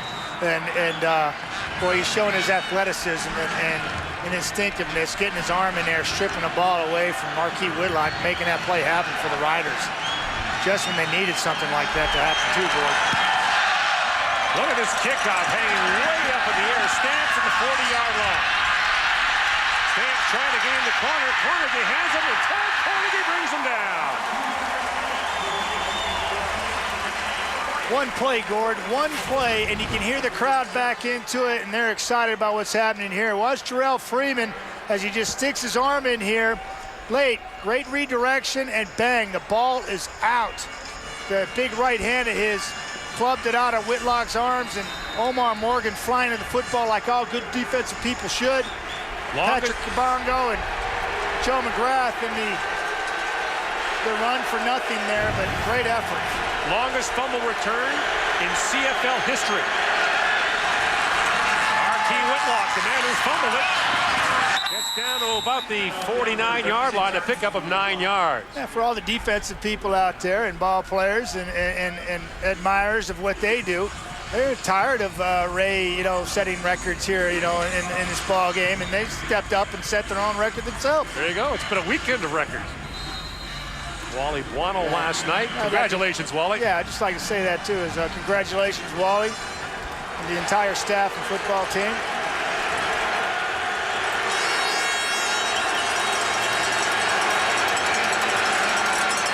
This is Whitlock again, and he'll have the first down as he gets to the Edmonton 52. Sean Lucas with the tackle. Now, last week, Matt, the problem for Edmonton against Calgary, in the second half, their offense stalled. Only 5 first downs. Their last 6 possessions, 5 punts and a fumble. They left their defense on the field too long. Richie Hall talking yesterday, that can't happen again this week. Yeah, a couple schools of thought there. Yeah, you want to sustain drives, and you have to have something going offensively. But defensively, you also have to make plays as well and get off the field.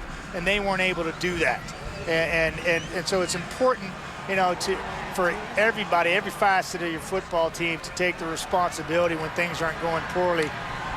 Offenses, yeah, they like to sustain drives like we've seen here in this first half and throughout the ball game. But defenses, their job is to defend and get off the field as quickly as possible. And that's what Richie Hall would like his defensive team to do more consistently. Speaking of defense, you saw Ken Miller there, a real tough blow for Saskatchewan on defense. Donovan Alexander, their outstanding corner, out this week, but he's a Canadian. And when you have a Canadian playing a position like that, it doesn't cost you 1 spot, it costs you 2. With Alexander out, an import had to come on to replace him. So the Riders had to scratch another Canadian, so that cost them 2 spots on the roster. Exactly, and then you saw the domino effect in the first half there when they lost Sean Lucas, the strong side linebacker, and how that affected now Tad Cornegie, who's in for. He's got to go to linebacker now, and you got actually a 3-way change going as opposed to having your starting cornerback in there in the first place. Matt, just something I want to point out as someone who is returning to the Canadian Football League after a long absence. One of the most incredible things you see when you come here, any section you look into looks like a Saskatchewan Roughrider team picture. I want to see the person here who doesn't have something green on. Yeah, right now, the Rider Nation take a bow because you're only second or third to the Toronto Maple Leafs and the Montreal Canadiens as far as merchandise sales for Reebok sales and merchandise. It's incredible. Rain starting to fall now here in the third quarter. Ricky Ray on first down, swings it out, but the streak continues. And now Peterson up to the 53-yard line. A gain of a couple. Eddie Davis on the stop. That's 20 in a row for Ricky Ray. He is now 2 short of the record. This looks like an easy pass to complete, but very difficult pass, you know, especially with the wind gusting and the rain falling and the timing of this, because the receiver's coming downhill and that's a spot pass, and it's got to be thrown with great accuracy, otherwise ineffective play. Rain falling sideways. 2nd and 8. Here's the rush. Ray throws. He was looking down there for Jamaica Rector. The streak will end at 20, and the Edmonton Eskimos will be forced to punt. So Ricky Ray puts together the 2nd longest completion streak in Canadian Football League history and doesn't throw his first incompletion until 5.5 minutes into the 3rd quarter. Yeah, and Jamaica Rector's not going to feel good about this one, because this was right into his face mask, and it was right into his hands, and that's a ball that should have been caught. Tough one to swallow there for the Edmonton offense in a game that Saskatchewan is now gaining some momentum. First punt by Noel Prefontaine sends Armstead back to his 5. Jason Armstead flags are down. Armstead's got a seam. Another flag comes down as he gets out to the 33-yard line. And the Saskatchewan Roughriders down 4 will have the ball when we come back on the CFL on TSN after this.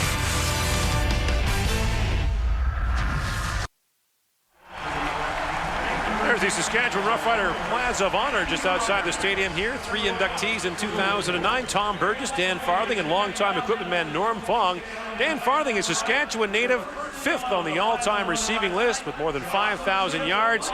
And he is standing by with our Ray Morrison. Thanks, Gordon. Yes, CIS Rookie of the Year, a Vanier Cup champion from 1990. And then, first of all, maybe give me your reaction to when you found out you were going to be entered into the Plaza. Oh, I was smiling ear to ear. Absolutely. You know, there's a lot of history in Saskatchewan football, and just to kind of be mentioned alongside of some of those other fantastic names from the history, I'm just really honored. Have you got a memory from your playing days, which was about a decade or so here? Yeah, it was. You know, I think just something that's been coming up this weekend quite a bit, just because Tommy Burgess is one of my fellow inductees, and you know, he threw me my first 100-yard game, and it was the game when Elgard broke the record as well, and fair home return here from Toronto for his first time back here. So, you know, that's something that's pretty special to me. What's it like to be a local player from here? The Riders right now have about 10 players, 11 players that are from Saskatchewan. You played your high school football at Holy Cross in Saskatoon and then up at the U of S before joining the Riders. What was that like? Well, it's been great because, you know, Saskatchewan is a place where football really, really, really matters. And, you know, it was just so evident to me that they appreciated what I did over the years and really let me know, and this was just one of the ways for them to do that, and it's fantastic. Thanks for doing this, Dan. You're welcome. My pleasure. There you go. Gord, back to you. Thank you, Ray. Andy Fantuz with his first catch of the game, and that was followed by that completion of Jerron Walker, which will leave Saskatchewan close to a first down, but the spot is a yard short. It'll be 3rd and a yard.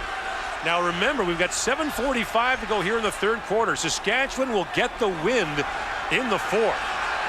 And Ken Miller, taking no chances, will send out Jamie Borum and the punt team.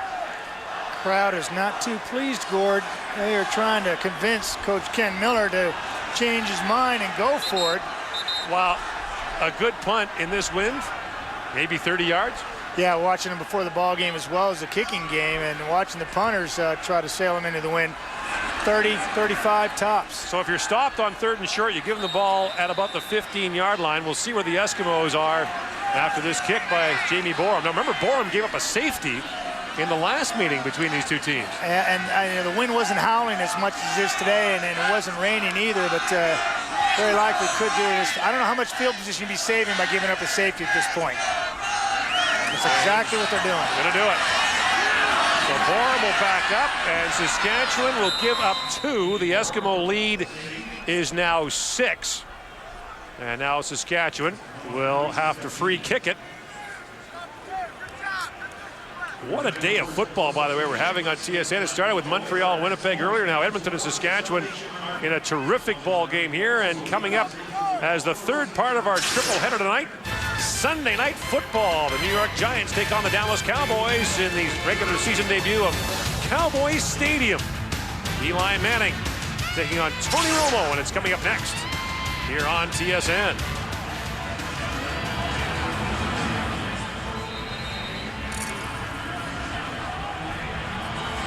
So Ricky Ray's completion streak has come to an end, but more importantly, his team is in a ferocious battle now with Saskatchewan. Edmonton with a win today would create a three-way tie for first place in the Western Division. He reels off 20 completions in a row. Yeah, and you think with a start like that, you'd have more than a 6-point lead at this point in the ball game, but an opportunistic defense has kept Saskatchewan in the ball game here. And we saw Jamie Bourne take a safety there, and they're having to kick from the 25 now, and we'll see how much differential and how much field change there actually is in this exchange here by giving up those 2 points when they're still deep into the wind. Kicking off into the wind, they've been hard-pressed to move it more than about 45 yards. You don't second-guess a coach, but, it's what he felt was best for his team. He keeps it on the ground. And the ball in the feet of Edmonton's return man. That was Bell with it, as Graham Bell brought the ball out to across midfield, the Saskatchewan 52-yard line. So the Eskimos will have very good field position. They have 7 minutes and 9 seconds left with the win. And to me, that's about where the ball would have been punted to, right about to that point of the football field, minus a return. He probably gained 10 yards off of giving up those 2 points there, in my opinion, by choosing to go that route. So you make the call as to whether or not that could justify the safety. Rain falling harder now. First down, Edmonton from the Saskatchewan 53. Ray fires, and the catch is made by Jamaica Rector. And that will be close to another first down at the Saskatchewan 45-yard line. And what does a veteran quarterback do? Goes right back to the receiver who just put his first ball on the ground today. Jamaica Rector secures it. And again, a great situation for Edmonton's offense, second and short. Is, of course, Rector dropped that pass. Back they go on the ground. R.K. Whitlock and a shoe top tackle made by Jarrell Freeman.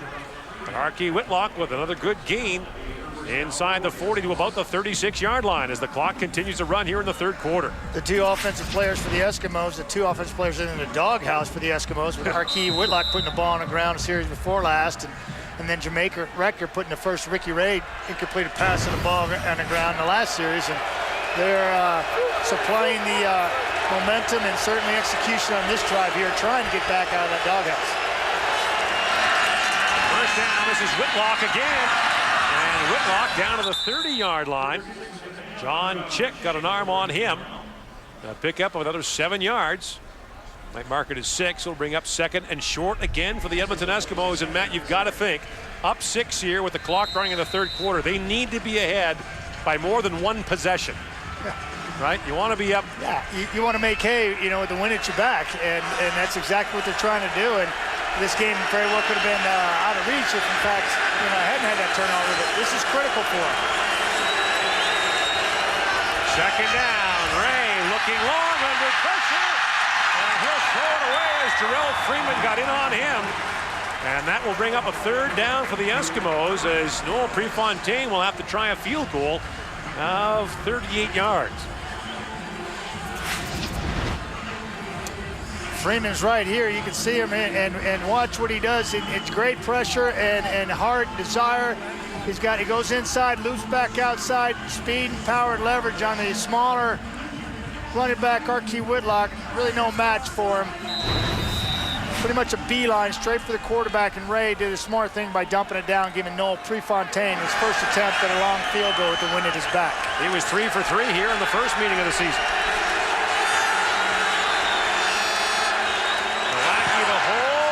Prefontaine puts it wide to the left.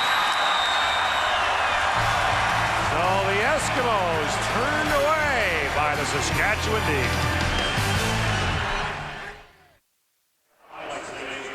Wendy's kick for $1 million is back, but time is running out for your chance to be one of 4 to go head-to-head to qualify for the live halftime show. Enter at tsn.ca/Wendy's. Plus, upsize your Wendy's combo and get a game card to get bonus entries. Contest closes September 27th.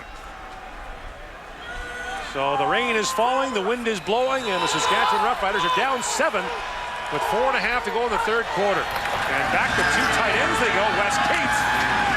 And is stuffed. Eric Taylor was all over Wes Cates, as the loss is about 4. Yeah, big Eric Taylor. I asked general manager, president of the club, Danny Machocha, for the ball game, what's Taylor like? And he just said he's big and he's physical. And Wes Cates felt every part of that. He can attest. Game. Actually, Marcus forward progress is a loss of about 1. Early movement. And Durant throws underneath. It is dropped by Andy Fantuz. Another flag is down on the far side of the field. Looked like Duran Walker was offside. And that would bring up a 3rd down for Saskatchewan. It is offside against the Riders. 3:46 to go in the 3rd quarter. Offside. Saskatchewan number 80. The Riders will be forced to punt here, so the Eskimos will have what should be good field position with the wind at their backs for a few more moments. Duran Walker just got a little overzealous there, which happens, trying to utilize that waggle and that downhill motion in his favor. Got caught cheating. And Saskatchewan not doing much into the wind. 2 and out twice here in the second half. Very different from what we saw in the first half.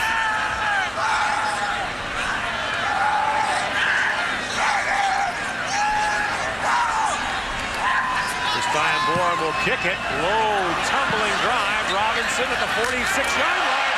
And he was hit immediately on the bounce. Tad Cornigan got down there. A 28-yard punt by Jamie Borum. There'll be a 5-yard no yards penalty at the end of it, so the net will be 23 for Saskatchewan. Well, it's starting to get that kind of feel here. In late September, the NHL is back, and there's preseason action tomorrow night. The NHL on TSN2 has the Montreal Canadiens and the Pittsburgh Penguins from Montreal. Pierre Maguire and I will be there for that. Dunnigan and Maguire on back-to-back days for me. I should get danger pay. Oh, yeah. You need to see, you're going to be on a couch somewhere paying big money to get that out of your brain, out of your system. I'll tell you what. You look at that, Gord. We're just looking at a 28-yard punt by Borum. You go back to the series before where Saskatchewan gave up the safety, chose to kick off from the 25, and they kicked from the 25, and Edmonton got the ball at the 53. Yeah. So it was a wash for those 2 points. It didn't help field event and field position whatsoever for Saskatchewan into this win in the 3rd quarter. First down from the 51. Ricky Ray on play action, going over the top. He's got a man. Overthrowing Kamal Peterson. And running with him step for step was linebacker Sean Lucas. Yeah, and Ricky Ray's just gone, he's falling apart here in the second half. He's thrown a couple of incompletions. And this ball sails on him here. He puts it up, the rain's coming down, the wind's blowing, and it sails on him. That would have had to been in perfect conditions there for that ball to had a chance to drop in over the top with Sean Lucas in coverage. So it's a good mismatch. It's exactly where you want to go with the football when you got that type of matchup.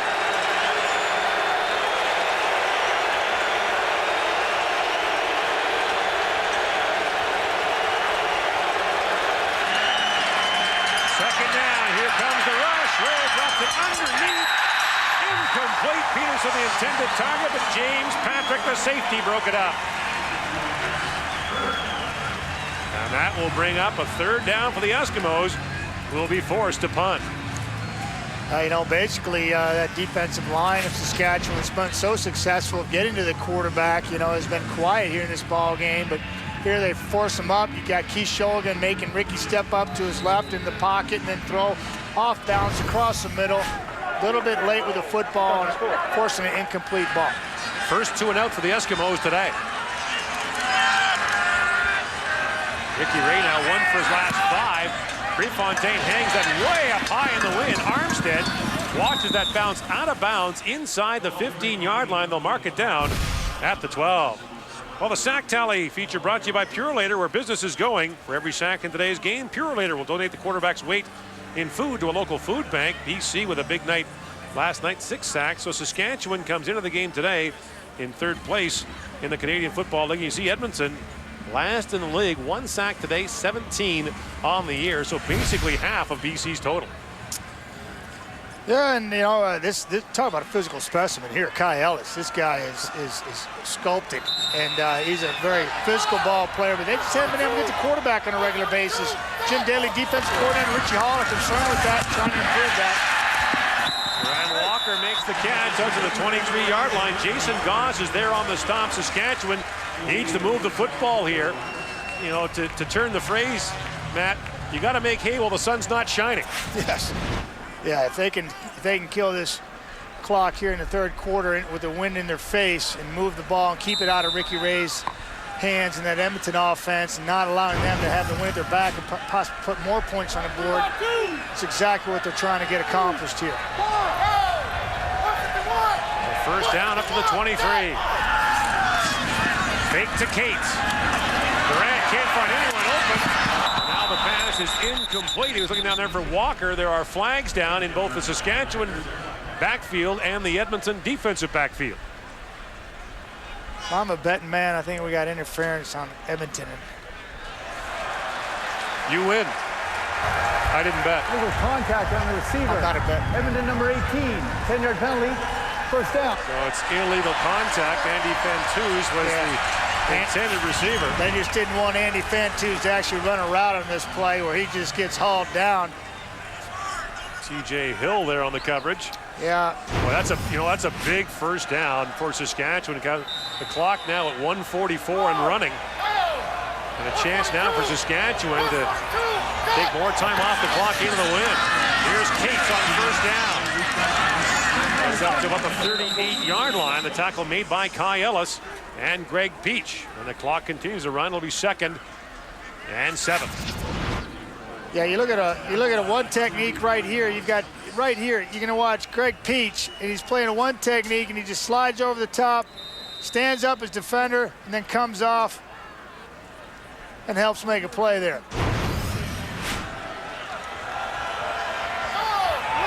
Actually mark it as a gain of 5 at 2nd and 5. Low snap, Durant fires, he cuts Kessler for a first down up to the 51-yard line. Under a minute to go now in the third quarter, and Saskatchewan moves the sticks again.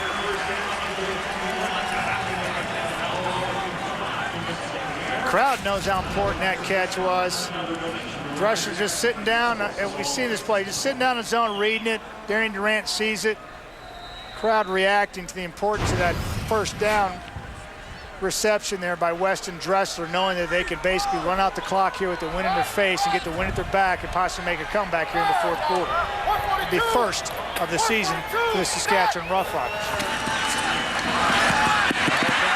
This time he swings it out to Chris Getzlaff, and Getzlaff has a gain of 7 as Lenny Williams makes the stop, and Darian Durant looks over his shoulder at the clock.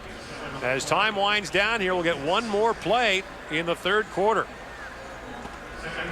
Saskatchewan has not won a game this year when trailing, as you mentioned, after 3 quarters. But they haven't had a 45-kilometer-an-hour wind at their back either. So yeah, heading into that fourth quarter trailing, so they're going to have a good opportunity here to get the first on the board in 09. This drive began at the Saskatchewan 12-yard line. Durant has a man, Fantuz, and he should be close for the Saskatchewan first down. TJ Hill is there on the coverage. Now they will change ends. And will that change the fortunes of the Saskatchewan Roughriders, who trail by 7 as we go to the fourth?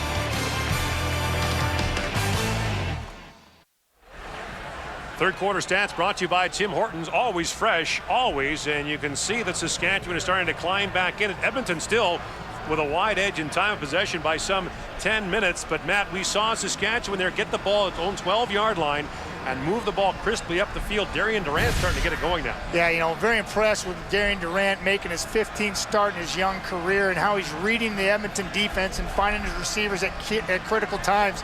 We see a bloody-nosed defense and stunt by the Edmonton Eskimos. He reads it. You've got Lloyd and Davis coming right at you. He reads it and finds Fantuz over the middle. Doesn't look like much. It's a 5-yard completion, but he keeps his drive alive now with the wind at his back. First down from the Edmonton 47-yard line. And this is Cates on the right side. West Cates breaks the tackle down to the 27-yard line. Stopped there by Jason Goss. but the gain is 20.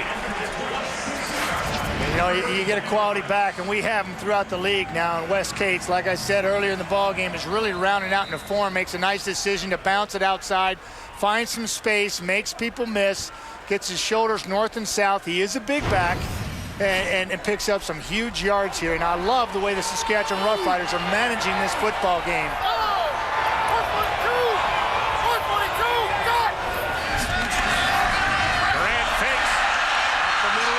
And down to the 22-yard line as he picks up 4. While the Edmonton Eskimos were outscored 15-0 in the fourth quarter last week by the Calgary Stampeders, and that has been an issue for Edmonton all year long. Outscored 104 to 73 in the fourth quarter this season. Typically, Gord, that's because our defense has been out there too long, but the time of possession is completely in the Edmonton Eskimos' favor now, and 27-17 going into this fourth quarter, so that can't be the case. Eskimos show blitz. Durant with the screen sets it up. Here's Getzlaff. Touchdown! Perfect call. Paul LaPolice is just as on fire as Kevin Strasser is with his offense. Perfect call, perfect execution, exactly what the Riders need. Managing this game, managing to kill the clock with the wind in their face the last 2 minutes of the third quarter, getting the wind at their back, playing perfectly into the Edmonton Eskimos pressure. Chris Getzlaff just trickles out, a little slot screen to the backside, prances into the end zone, giving Saskatchewan and Luka Kanji a chance to tie this ball game. Good job, man. Good job. Kanji puts it up and through, and Saskatchewan and Edmonton. It's on.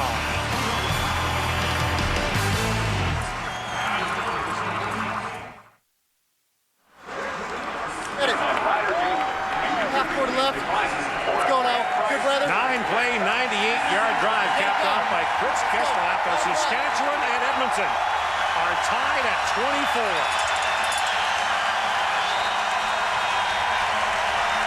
Roughriders just activated their 13th man. Nice. Bourne pounds that deep, way over the head of Brad Robinson and through the end zone. But no point. Let's go back to the touchdown, Matt. Yeah, you see Elliot Richardson, free safeties right here, and then you see Chris Getzlaff right here on the backside in the screen, and watch how it plays. Cover 0, pressure. Quarterback Darian Durant knows it, gets hard on side, stops, pops, leaks out to Chris Getzlaff, finds him, and he prances in the end zone. Huge play for the Riders tying this football game up here, and Darian knows it. You know, Matt, I don't think we saw a 7-man rush by Edmonton in this game prior to that, and Saskatchewan took advantage of it. They did, and both offensive coordinators have been doing a really nice job of anticipating and putting their offenses in the right situations in order to execute big time. Now into the rain and into the wind goes Ricky Ray. Swings it up with Fred Stamps, looking for a block. Stamps gets loose. And he's out to the 37-yard line. And remember, in the opening quarter, Edmonton did not have trouble driving into the wind. Yeah, we saw this in the first half, a similar play where Stamps comes down, bubble screen, bounces out. Ray puts it on the money, actually throws it behind Fred Stamps. He's got to do a 360 pirouette. Still maintains his speed, which is special as an athlete, showing you his skills, and gets a first down. Stamps over 100 yards in this game, 4th 100-yard game of the year. Key Whitlock. He busts loose out across the 40 to about the 43-yard line for a gain of 6. You know, Gord, I talk about, I was talking to somebody earlier, before the ball game about how I believe this is the year of the running back in the Canadian Football League. I really believe that because every team has got quality ball carriers, and really impressed with Key Whitlock, obviously Wes Cates. But Key is a young running back. His patience and ability to find those holes and get to them, and, he's just showing a lot of poise to me, Gord.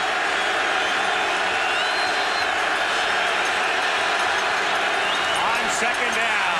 Ray under pressure. He's sacked. Stevie Ray.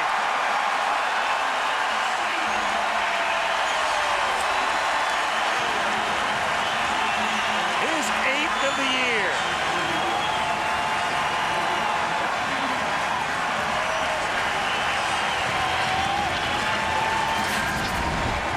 has Stevie Baggs right here, and you know, Ricky Ray, he hangs on to this ball just long enough. Oh, nice spin move to the inside. Oh my goodness, just undressed Joe McGrath. Well, we saw him do that early in the season to one of the best left tackles, if not the best in the league. And Murphy for the Toronto Argonauts, and he just pulled that out on Joe McGrath and said hello to Ricky Ray. Good kick by Prefontaine sends Armstead down to the 35-yard line. Saskatchewan will have the ball inside its own 40 when we come back. Thank you, Jesus. Totally humble under God. Family, I love y'all. Introducing the TSN e-store at tsnshop.ca. Now you can own top quality TSN athletic and casual gear, including official CFL on TSN merchandise. Visit tsnshop.ca. Get yours today. So the Riders have the win in a tie ball game, and there's a look at some of the stuff you can get. That's old school. That is old school. That's nice. Hey, Hey, it's retro year, right? We're doing CFL's doing a retro. Why not? That's from the Matty with a mullet days. Oh, come on. There's Durant rolling out. It's complete.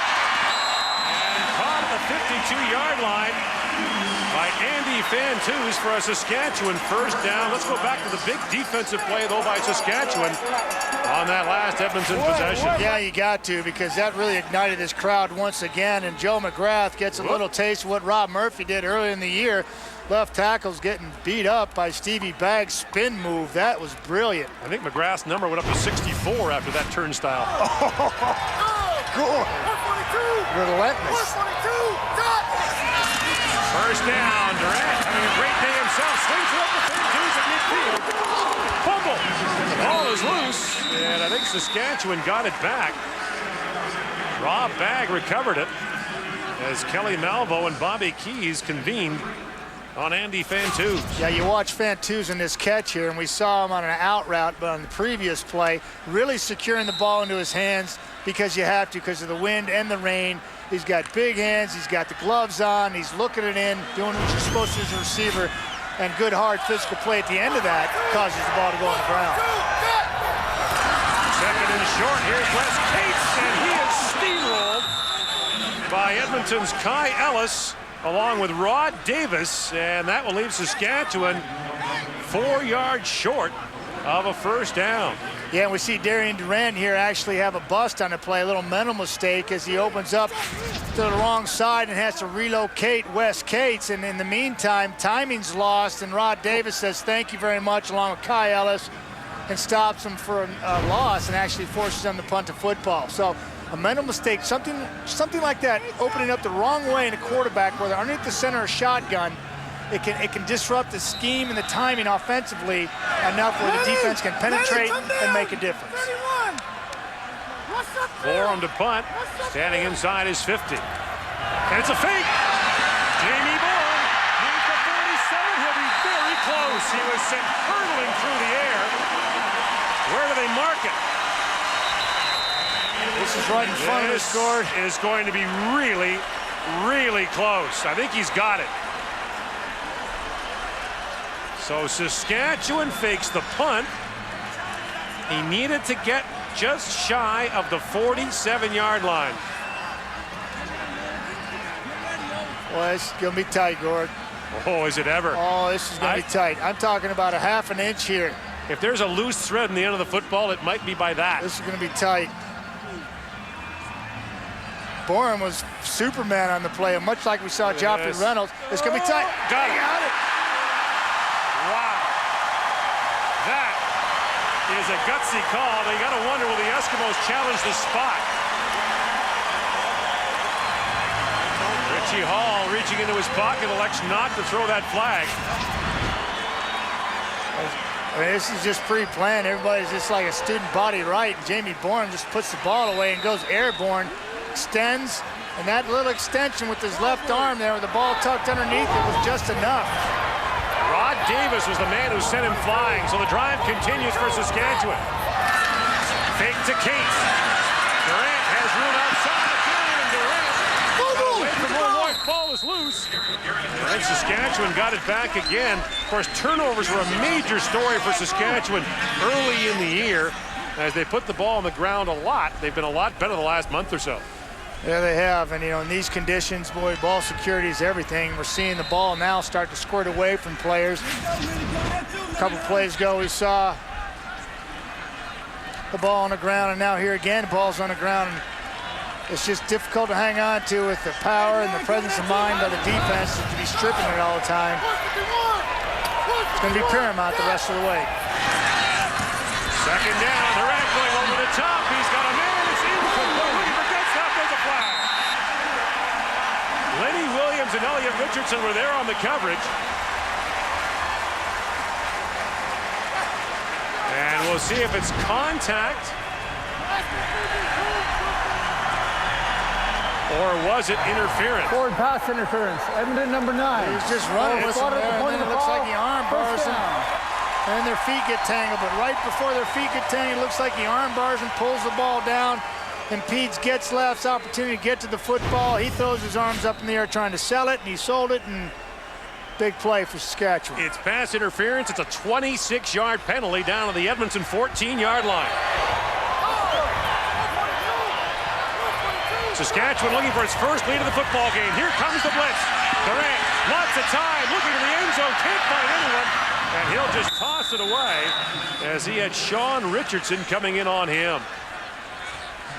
Well, he had all kinds of time there, and when we saw young Quentin Porter, similar situation earlier in the week, take an 11-yard loss on the play that my colleague Jock Climby was livid about.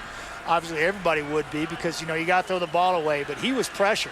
Darian Durant has no pressure here in his face and chose and elected to go, and err on the side of caution and just throw the ball away and try not to create anything.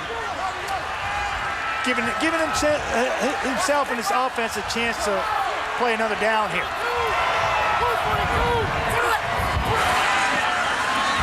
Second down, Durant to the end zone. Knocked away. It was an intercepted.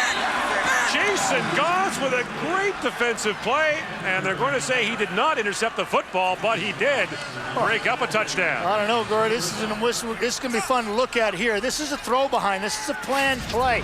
This is a planned spot to throw the ball by Darian Durant. Does a nice job of spotting on the backside of his receiver. Just actually carries on him a little bit. Jerron Walker can't get it. But boy, it looked like Jason Goss might have had possession of that football with his feet in bounds. He's begging to the official that I've got this. He retracts it right there. His foot looks like he's in bounds. Is that not an interception? And I got to think that's an interception there, Gordon, but no challenge as of yet from Edmonton. For the lead, Luka Kanji punches it through, and Saskatchewan leads by 3 midway through the fourth quarter.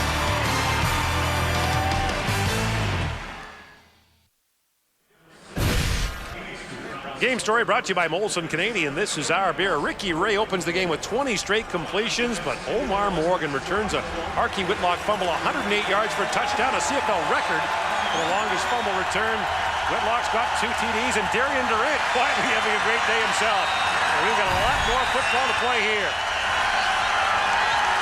Gorham to kick it off after a controversial end to that last Saskatchewan drive. Gorham just hammers this down. Once again over Robinson's head, a little backspin on it, but it once again goes through the end zone. Matt, you think this is the Jason Goss interception? Yeah, I'm Richie Hall. It's easier for our perspective. He's on the sidelines. We're up here getting all kinds of video replays and reviews, but I believe that, the ball pops up in the air. Excellent job of Jason Goss relocating it, but I think he gets his right foot down right there, and he secures the football. Another angle shows us that. And to me, Richie Hall, here's the angle that I think really proves it. We saw his right foot inbounds on the other angle, so we know that foot's inbounds, and he's got the ball there. To me, that's interception Edmonton, and they should have the ball, and the game should still be tied. Eskimos start at the 25-yard line. Archie Whitlock brought down by Bags after a gain of 4. And in fairness to Coach Hall on the sidelines, he doesn't have the angles that we do, and he doesn't have a monitor down there. But we saw it in the Jamie Borum, a fake field goal, or fake punt attempt, and the spot. We thought that might have been challenged, and certainly the interception in the end zone could have been challenged as well.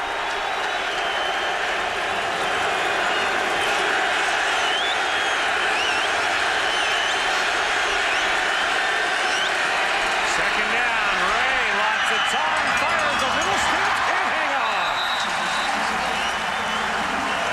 Beautiful timing by Ricky Ray in anticipation of Fred Stamps clearing the defenders, coming all wrapped around him, but Ray sees the open area and throws a beautiful ball into that area, and Fred Stamps can come up with a relatively easy catch for being Ricky Ray. Now, he's got defenders draped over him, over the top and underneath, but that ball is there, and we usually see Fred Stamps come up with that ball.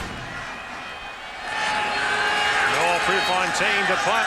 This is Richie Hall's first time on the sideline since he played. He was in the booth all those years as an assistant coach. And now the Eskimos will punt. The fake. Noel Prefontaine should have a first down to the 35-yard line. How about that? And I don't think that was called. That looked like Prefontaine on his own to me. Maybe so. He's got some big. He's got some guts. Let's just put it that way.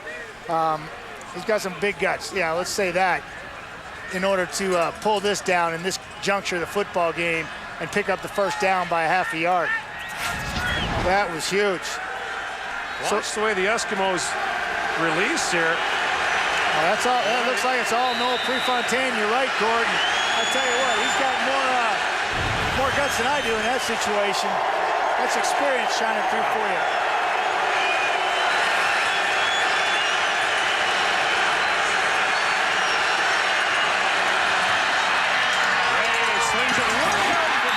Broken up by Tad Cornegay. As Tad Cornegay's terrific month of September continues. Yeah, it looked like more Maurice Mann's shoulder pad that broke that up. And the ball hits him right on his left shoulder pad. And Cornegay's just a little bit late. Right there, doink, right at the left shoulder pad facing. And Maurice Mann like to have that one back. Brings up second and long.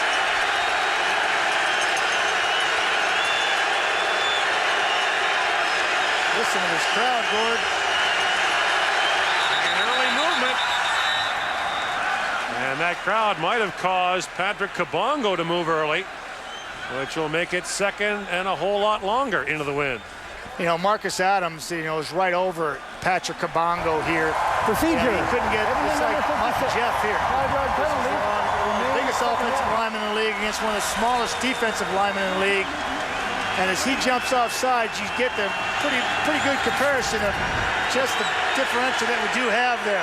Kabongo's 6'7". There he is on your left-hand side. Adams is 5'10". He's right here. Second and 15. Much like to face that for 65 plays a game. Ray, lots of time, has a man. Pass is incomplete. The Eskimos will be forced to punt. And Matt, 6 possessions here for Edmonton in the second half. 4 punts, a missed field goal, and a lost fumble. And plenty of drop footballs. And yes, we know it's raining, but these receivers they're professional athletes. They got to come up with these footballs and these catches. We got Milt Stegall, we've got Jock Klein in the studio, and these guys are probably thinking the same thing. It's tough, yes, but you've got to change your technique. You got to come up with that catch. And we saw Andy Fantuz on the other side of the football making sure that he's securing the football. Edmonton receivers have neglected to do that in the second half. Kind of a sign-winding kick and a pretty good one. Armstead touches it. He gets buried by Mo Lloyd. The ball is loose. Flags are down. Now, the Eskimos will argue that Armstead had touched the ball when Lloyd drilled him, but I think he was inside 5 yards. And so now tempers are boiling between Edmonton and Saskatchewan, who will play again next Saturday in Edmonton. We'll see when Jason touches the ball here and frees it and see if he breaks that plane, and obviously he does. He's about 3 yards away from him. You see Mo Lloyd just got a bead on him. That's a dangerous situation. That's why we have that 5-yard rule in effect. And I wonder if they won't tack on 15 yards for roughness on the end of it. We'll see what the call is from referee Murray Clark. Edmonton, by the way, has won only twice in its last 11 visits here to Regina. But the Riders have a tough time in Edmonton. 1 win in their last 11 up there. So the officials are conferring as Armstead shakes it off. And No yards. Edmonton, that's a 5-yard penalty. Major foul, unnecessary roughness also against Edmonton. 15 yards, first down. So now it's a 20-yard penalty. No yards and the unnecessary roughness. And so the ball will go from the Saskatchewan 42 across midfield to the Edmonton 47. And that play and that penalty has been put into effect to, for the safety of the returners, because when the ball bounces, a lot of people are breaking on purpose the 5-yard barrier, only giving up 5 yards. But if you blatantly come after a returner like that with good intentions or bad intentions to hurt him, that's why they tack down the extra 15. Edmonton was flagged for 164 yards. Incomplete. That 164 yards, by the way, the most any team has been penalized in a game this year. And this ball's batted in the air, and it's like 500 pop-up right here in the backyard, and it's 500 somebody's calling, and you got Williams, Lane Williams, trying to get to the football, tripping over the receiver, doing everything he can to get his team football back, see if they can't come back here. Best field position for the Riders to start today. 2nd and 10. Here comes the rush. Durant slings, has a man. He's overthrown Rob Bagg. As Bagg was open for a moment, Goss and Richardson there on the tackle, on the coverage rather, and Saskatchewan will be forced to punt as Rod Davis unloaded late and is injured near the Edmonton sideline. So would you try a 54-yard field goal here for Luka Congi? Luka Congi's longest field goal of the year, 41 yards. And so Borum will come out and punt it. You want to try a 54-yarder, Matt? Not in this situation. You back them up. They got to go the distance for a field goal. Long way into the wind. Your defense has really been fired up. Exceptional football in the second half. And Ricky Ray has cooled down somewhat here in the second half. Really not getting a lot of help from his receivers. And I think it's a smart move here by Coach Ken Miller. Put the defense on the field, back them up, play some field position here late in this game. Are we in for another heart-stopping Edmonton Eskimo finish? 3 times in the last 4 weeks. Edmonton Eskimo games have been decided in the final minute of the 4th quarter. They beat Calgary in that wild finish in Edmonton. In Hamilton, a field goal with 54 seconds left. Then last week, it was Copeland with the touchdown catch with 22 seconds left in the 4th quarter. Yeah, 1-5 for Edmonton. He's the guy I'd want in those situations. And I was given a choice the other night on Friday Night Football. We played a little game on the panel, and everybody got to choose who they wanted in that situation. And I chose 1-5, Ricky Ray, and he's special in those situations because he just doesn't change. Whether it's in the beginning of the game or at the end of the game, his level of play and focus is the same. We'll see if he can get her done here tonight. Brad Robinson back to receive the punt from Borum. Stands inside his own 50, and he'll take as much time as he can off the play clock before the ball is snapped. Borum, end-over-end kick. Over the head of Robinson into the end zone, and this will be a huge point for the Saskatchewan Roughriders, but it won't. No yards is called against Kitwana Jones, who can't believe it. I'm shaking my head here, Gord. One, on Bradley Robinson's decision not to catch the football in the air, return it out, not give up the single, forcing his offense potentially go the distance and have it score a touchdown. And then for the no yards call,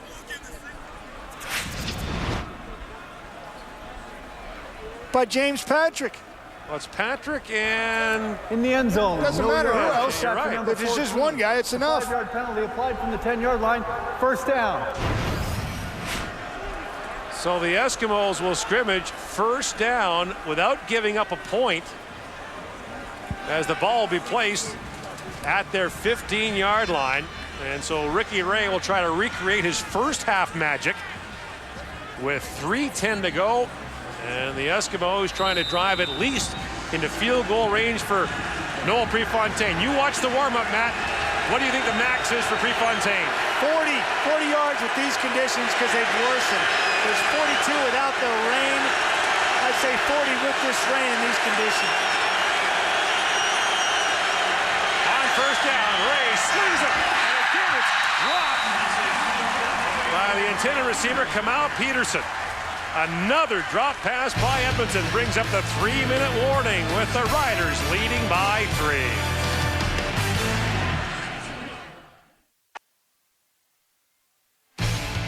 The CFL on TSN is brought to you in part by Rona, proud sponsor of the CFL. Rona, doing it right since 1939. Edmonton and Saskatchewan, not capable of playing an uninteresting game. You got that right, Gordon Miller. Good football. 2nd and 10 for Ricky Ray from the 15. Has time. Has a man. Jamaica Rector can't squeeze it. Eddie Davis there on the coverage, and Edmonton will have to punt. Yeah, this is solid defense. You know, this is a tough catch, Jamaica Rector, but Ricky Ray puts it the only spot it can be on the outside shoulder because Eddie Davis has got inside leverage on Rector, and Ray spots it where it needs to be. Rector's got a chance right here and can't come up with it. Boy, I tell you, these Edmonton receivers are really let down. The offense and their quarterback, Ricky Ray, here in the second half, particularly here in the fourth quarter, where we've seen a number of drops where Ricky Ray could be perfect on the night if his receivers could hang on to the football. There really hasn't been one that's been out of someone's reach.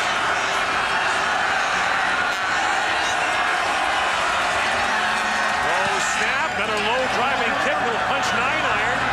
Prefontaine fielded by Armstead will drop down at the Edmonton 44-yard line. And Matt, the story of the second half has been an inability of Edmonton receivers to squeeze it. Exactly, and it's been frustrating because that's a catchable ball. Man, that's just another look at the same play, but this is sad because these balls are catchable. That was tough when Eddie Davis had tight coverage there. I'll give him that, but I'd be interested to hear what my colleagues Jock and Milton in the studio are thinking about that. But I know the rain's playing a factor, but I'm not using that excuse, and I know receivers don't like to, and I know that they would like to have those opportunities back. 2.5 to go in the fourth quarter. This is West Cates. Look at the hole! Left side, and not much doing there as he is stopped by Saskatchewan Stevie Baggs. Let's go down to Ray Morrison. Rod Davis is back out on the field, but keep an eye on his left shoulder. The training staff was having a look at it. It might be a little bit tender, deeply bruised. They're saying Dario Romero has not been a part of this interior for a while either because of dehydration. He's already in his civvies on the sidelines here. Gord? Just breathe some air.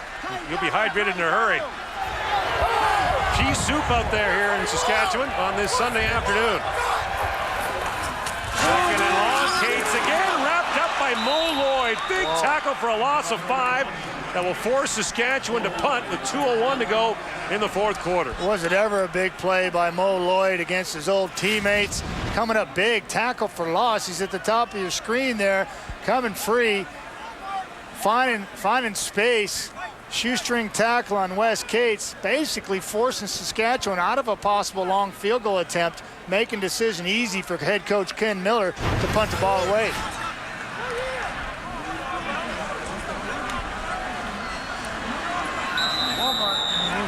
Robinson back to receive the punt. He may have been told to catch it this time. You're relentless, Gordon Miller. With the touch of sarcasm, which is perfect. That's exactly what is being told to him on the sidelines. High snap. Borum gets it off the side of his foot. And not a great kick by Borum. It goes out of bounds at about the 22-yard line. That's a penalty. That is a penalty, you're That's right. Take it up. This is a good field position for Edmonton. Good pressure by Edmonton special teams there, forcing Jamie Borum to redirect his punt and the angle of his punt coming up short. Only 28 yards on the punt. in the air. The ball was punted out before the 20-yard line. It's going to be moved up. Illegal kick out of bounds by Saskatchewan. That penalty is declined. First down, Edmonton. Eskimos decline the penalty. They like the field position they're getting, and they like the time on the clock. 1:37 to go. Matt, 7 possessions for Edmonton in the second half. 5 punts, a missed field goal and a turnover. Shades of last week, it happened against Calgary. That's self-induced, though, because a lot of those situations that punch because balls are being put on the ground by the Edmonton receivers. Lack of execution. First down from the 22. Ray fires, Stance makes the catch. And Stance is up to the 38-yard line for an Edmonton first down. It's a gain of 16 yards. Fred said, I'm not using my hands on this one. I'm going to go ahead and cradle it. And he looked it into his gut, much like he would on a punt return. You see him come across the middle, use his stomach and his shoulder pads and his arms as a blocker, and secures the football. Clock running. Ray has time to the sidelines, complete the stance. And he's out of bounds at the 42. They'll mark that as a gain of 4, but the clock will stop with 1:20 to go. Ricky Ray standing tall in that pocket with pressure collapsing down on him, finding Fred Stamps on the boundary to stop the clock. Showing the poise that we've seen throughout the years in his tremendous football career. And this is the guy I want in this situation, the game on the line, to drive it for the potential winning and tying score. Ricky Ray. Temperature has dropped to about 10 degrees Celsius. The wind is howling. Ray. Got him. Top. He's got a man wide open.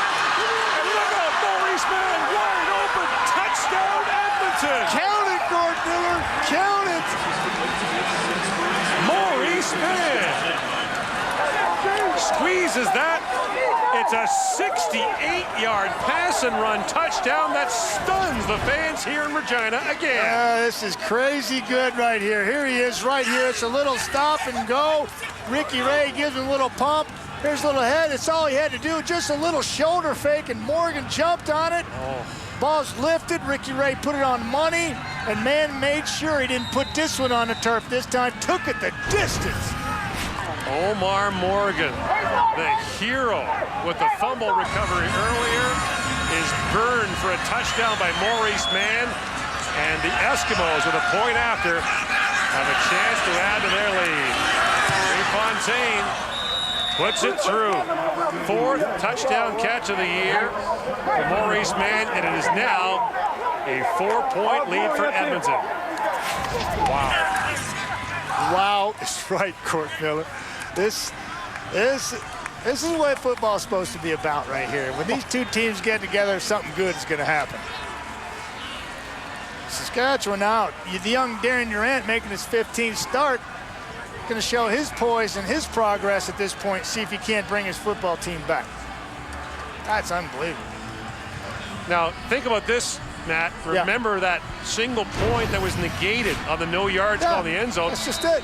That's just it. It's unbelievable how that plays into. Because now, had that not happened, Saskatchewan can drive down for a tying field goal at least.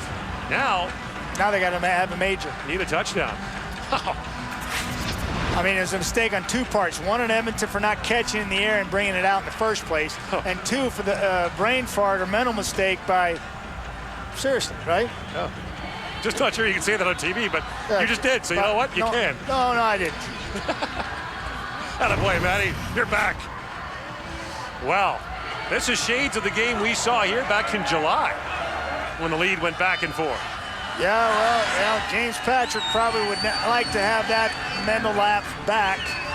But, you know, that's not football. Football is putting your best foot forward, leaving it all on the football field, and you go back, correct the mistakes. But well, you know what, though? Ricky Ray and the Eskimos have seen a couple of these get away late on them. So remember the Calgary game in Edmonton a few weeks ago when they scored what they thought, Calgary scored what they thought was the go-ahead touchdown, only to have Edmonton come back on them. And, of course, last week, Jermaine Copeland in the Labor Day return match. Got that right. So Prefontaine sends it low. And Armstead trying for the corner. Runs into a teammate and goes out of bounds downs at his own 42-yard line. That is where Saskatchewan will start with 1 minute to go in the fourth quarter. Well, we know Ricky Ray can do it, and we've seen him do it over the years. Now it's Darian Durant's. Yeah. This is his show, and this is his opportunity. He's going to step up to the plate and make another step forward as a young quarterback, progressing towards being a big dog on that porch along with Anthony, Henry, and Ricky.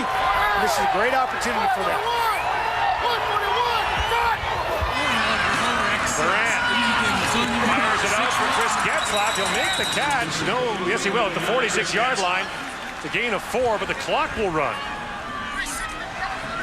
If the Edmonton Eskimos win, there will be a three-way tie for first place in the West Division. The BC Lions won't be far back. Those 4 teams, by the way, were 6 points apart last year in the standings. It's going to be tight again. Durant fires, and it is incomplete to Weston Dressler after the bad snap to Darian Durant. And that will bring up 3rd down for Saskatchewan. Jeremy O'Day, just this one kind of gets away a little low, and Darian gets his eyes up and the ball's on the ground, can't find a handle, and throws the ball down low to Weston Dressler. 3rd down conversion, biggest play of the ball game.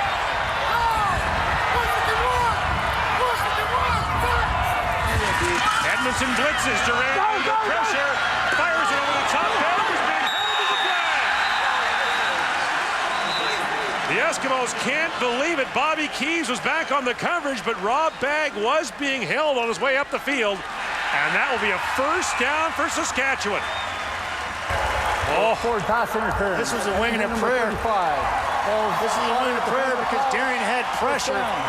And now the play is disrupted. Now he's creating. He gets outside the pocket with Mo Lloyd in his face and a nice little stun up front. And he lifts the ball to Rob Bagg, and Bobby Keys is caught, and Rob says, "Thank you very much. He's been doing that to me all game." 19-yard penalty. 1st down at the 45-yard line. How close do they have to get for Conji? Durant fires. That's way out of bounds. Clock stops with 35 seconds to go. Conji's longest of the year, 41 yards. And that's a smart play by Darian, of course, throwing the ball away, not wasting time trying to create. Of course, they need 4, not 3, so it doesn't matter for Conji. My mistake. Yeah, he knows that he's got to go the distance here and put it in the end zone. And a smart play by the young quarterback here, showing a lot of poise thus far in this half. And a lot of things have gone in this drive, and a lot of things have gone wrong early. Boy, is Richie Hall aging in his 1st year as a head coach? Oh.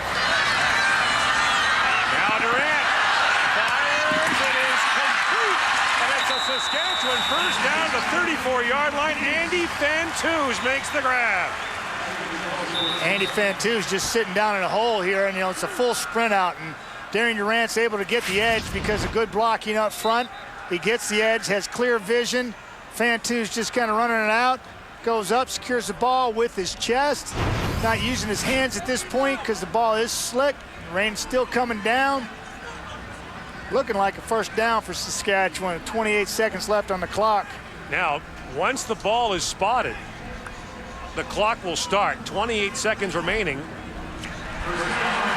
So the play's been called. And Saskatchewan will hustle up to the line of scrimmage. And he's been doing a good job of getting the ball off very quickly as soon as the whistle's been putting the ball in play. And that's impressive to me because you see a lot of young quarterbacks not have a grasp for that. 1st down from the Edmonton 35-yard line. Durant looks underneath, and it's complete. He's got Jerron Walker. You got about 3 plays left here, Gordon, in my opinion, in my experience. 3, maybe 4 if you get the ball out quickly, but and they got 23 yards to go to pay dirt. That's what they're trying to get done. And they've got 3 downs. That was a 1st down to Walker. Here comes the blitz. Over the top is Durant. He's got Fantuz, but it's out of his reach. They were looking for pass interference on T.J. Hill, but that pass was just out of the reach of Andy Fantuz. This is the matchup you want here. You know, a big slot back. Andy Fantuz, 6'3", on T.J. Hill, who's 5'10". And Hill had a hand on Fantuz there at the goal line. Yeah, and, and Andy's not running like Andy can run. I've been watching him the entire ball game, and a healthy Andy Fantuz gets to that football. I just don't think he's 100%. Darren Durant needs 100% from here on in. 12 seconds to go.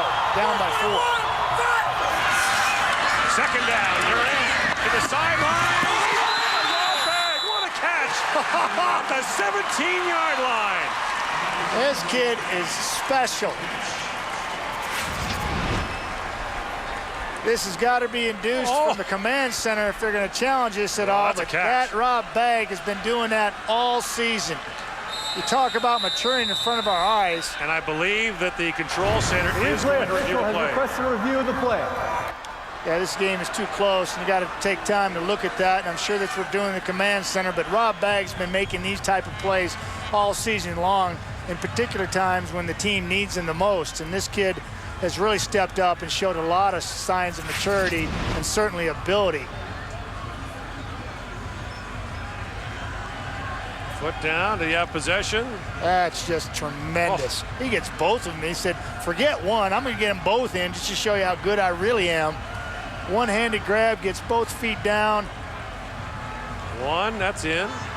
Has possession. But here's the deal. If we can get by this, you've got 7 seconds on the clock. Okay. And it's 3rd and 4. And you need a touchdown. So you have a chance to go underneath. It's a catch. You have a chance to go underneath for a short one to get yourself closer for one final play. I would. Saskatchewan does have a timeout remaining. So the Riders could get a quick stop if need be. 7 seconds to go here in the 4th quarter. Down 4.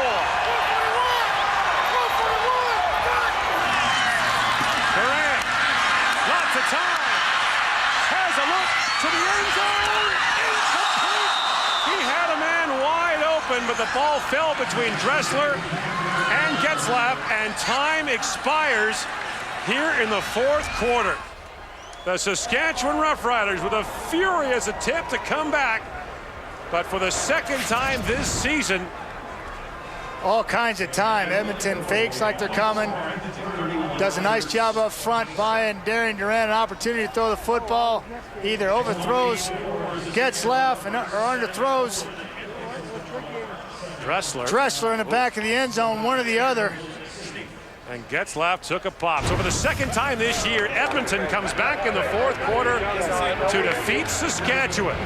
31-27 the final. There's a 3-way tie for first place atop the CFL West. This has been a presentation of TSN, Canada's sports leader. Now stand by for Football Night in America.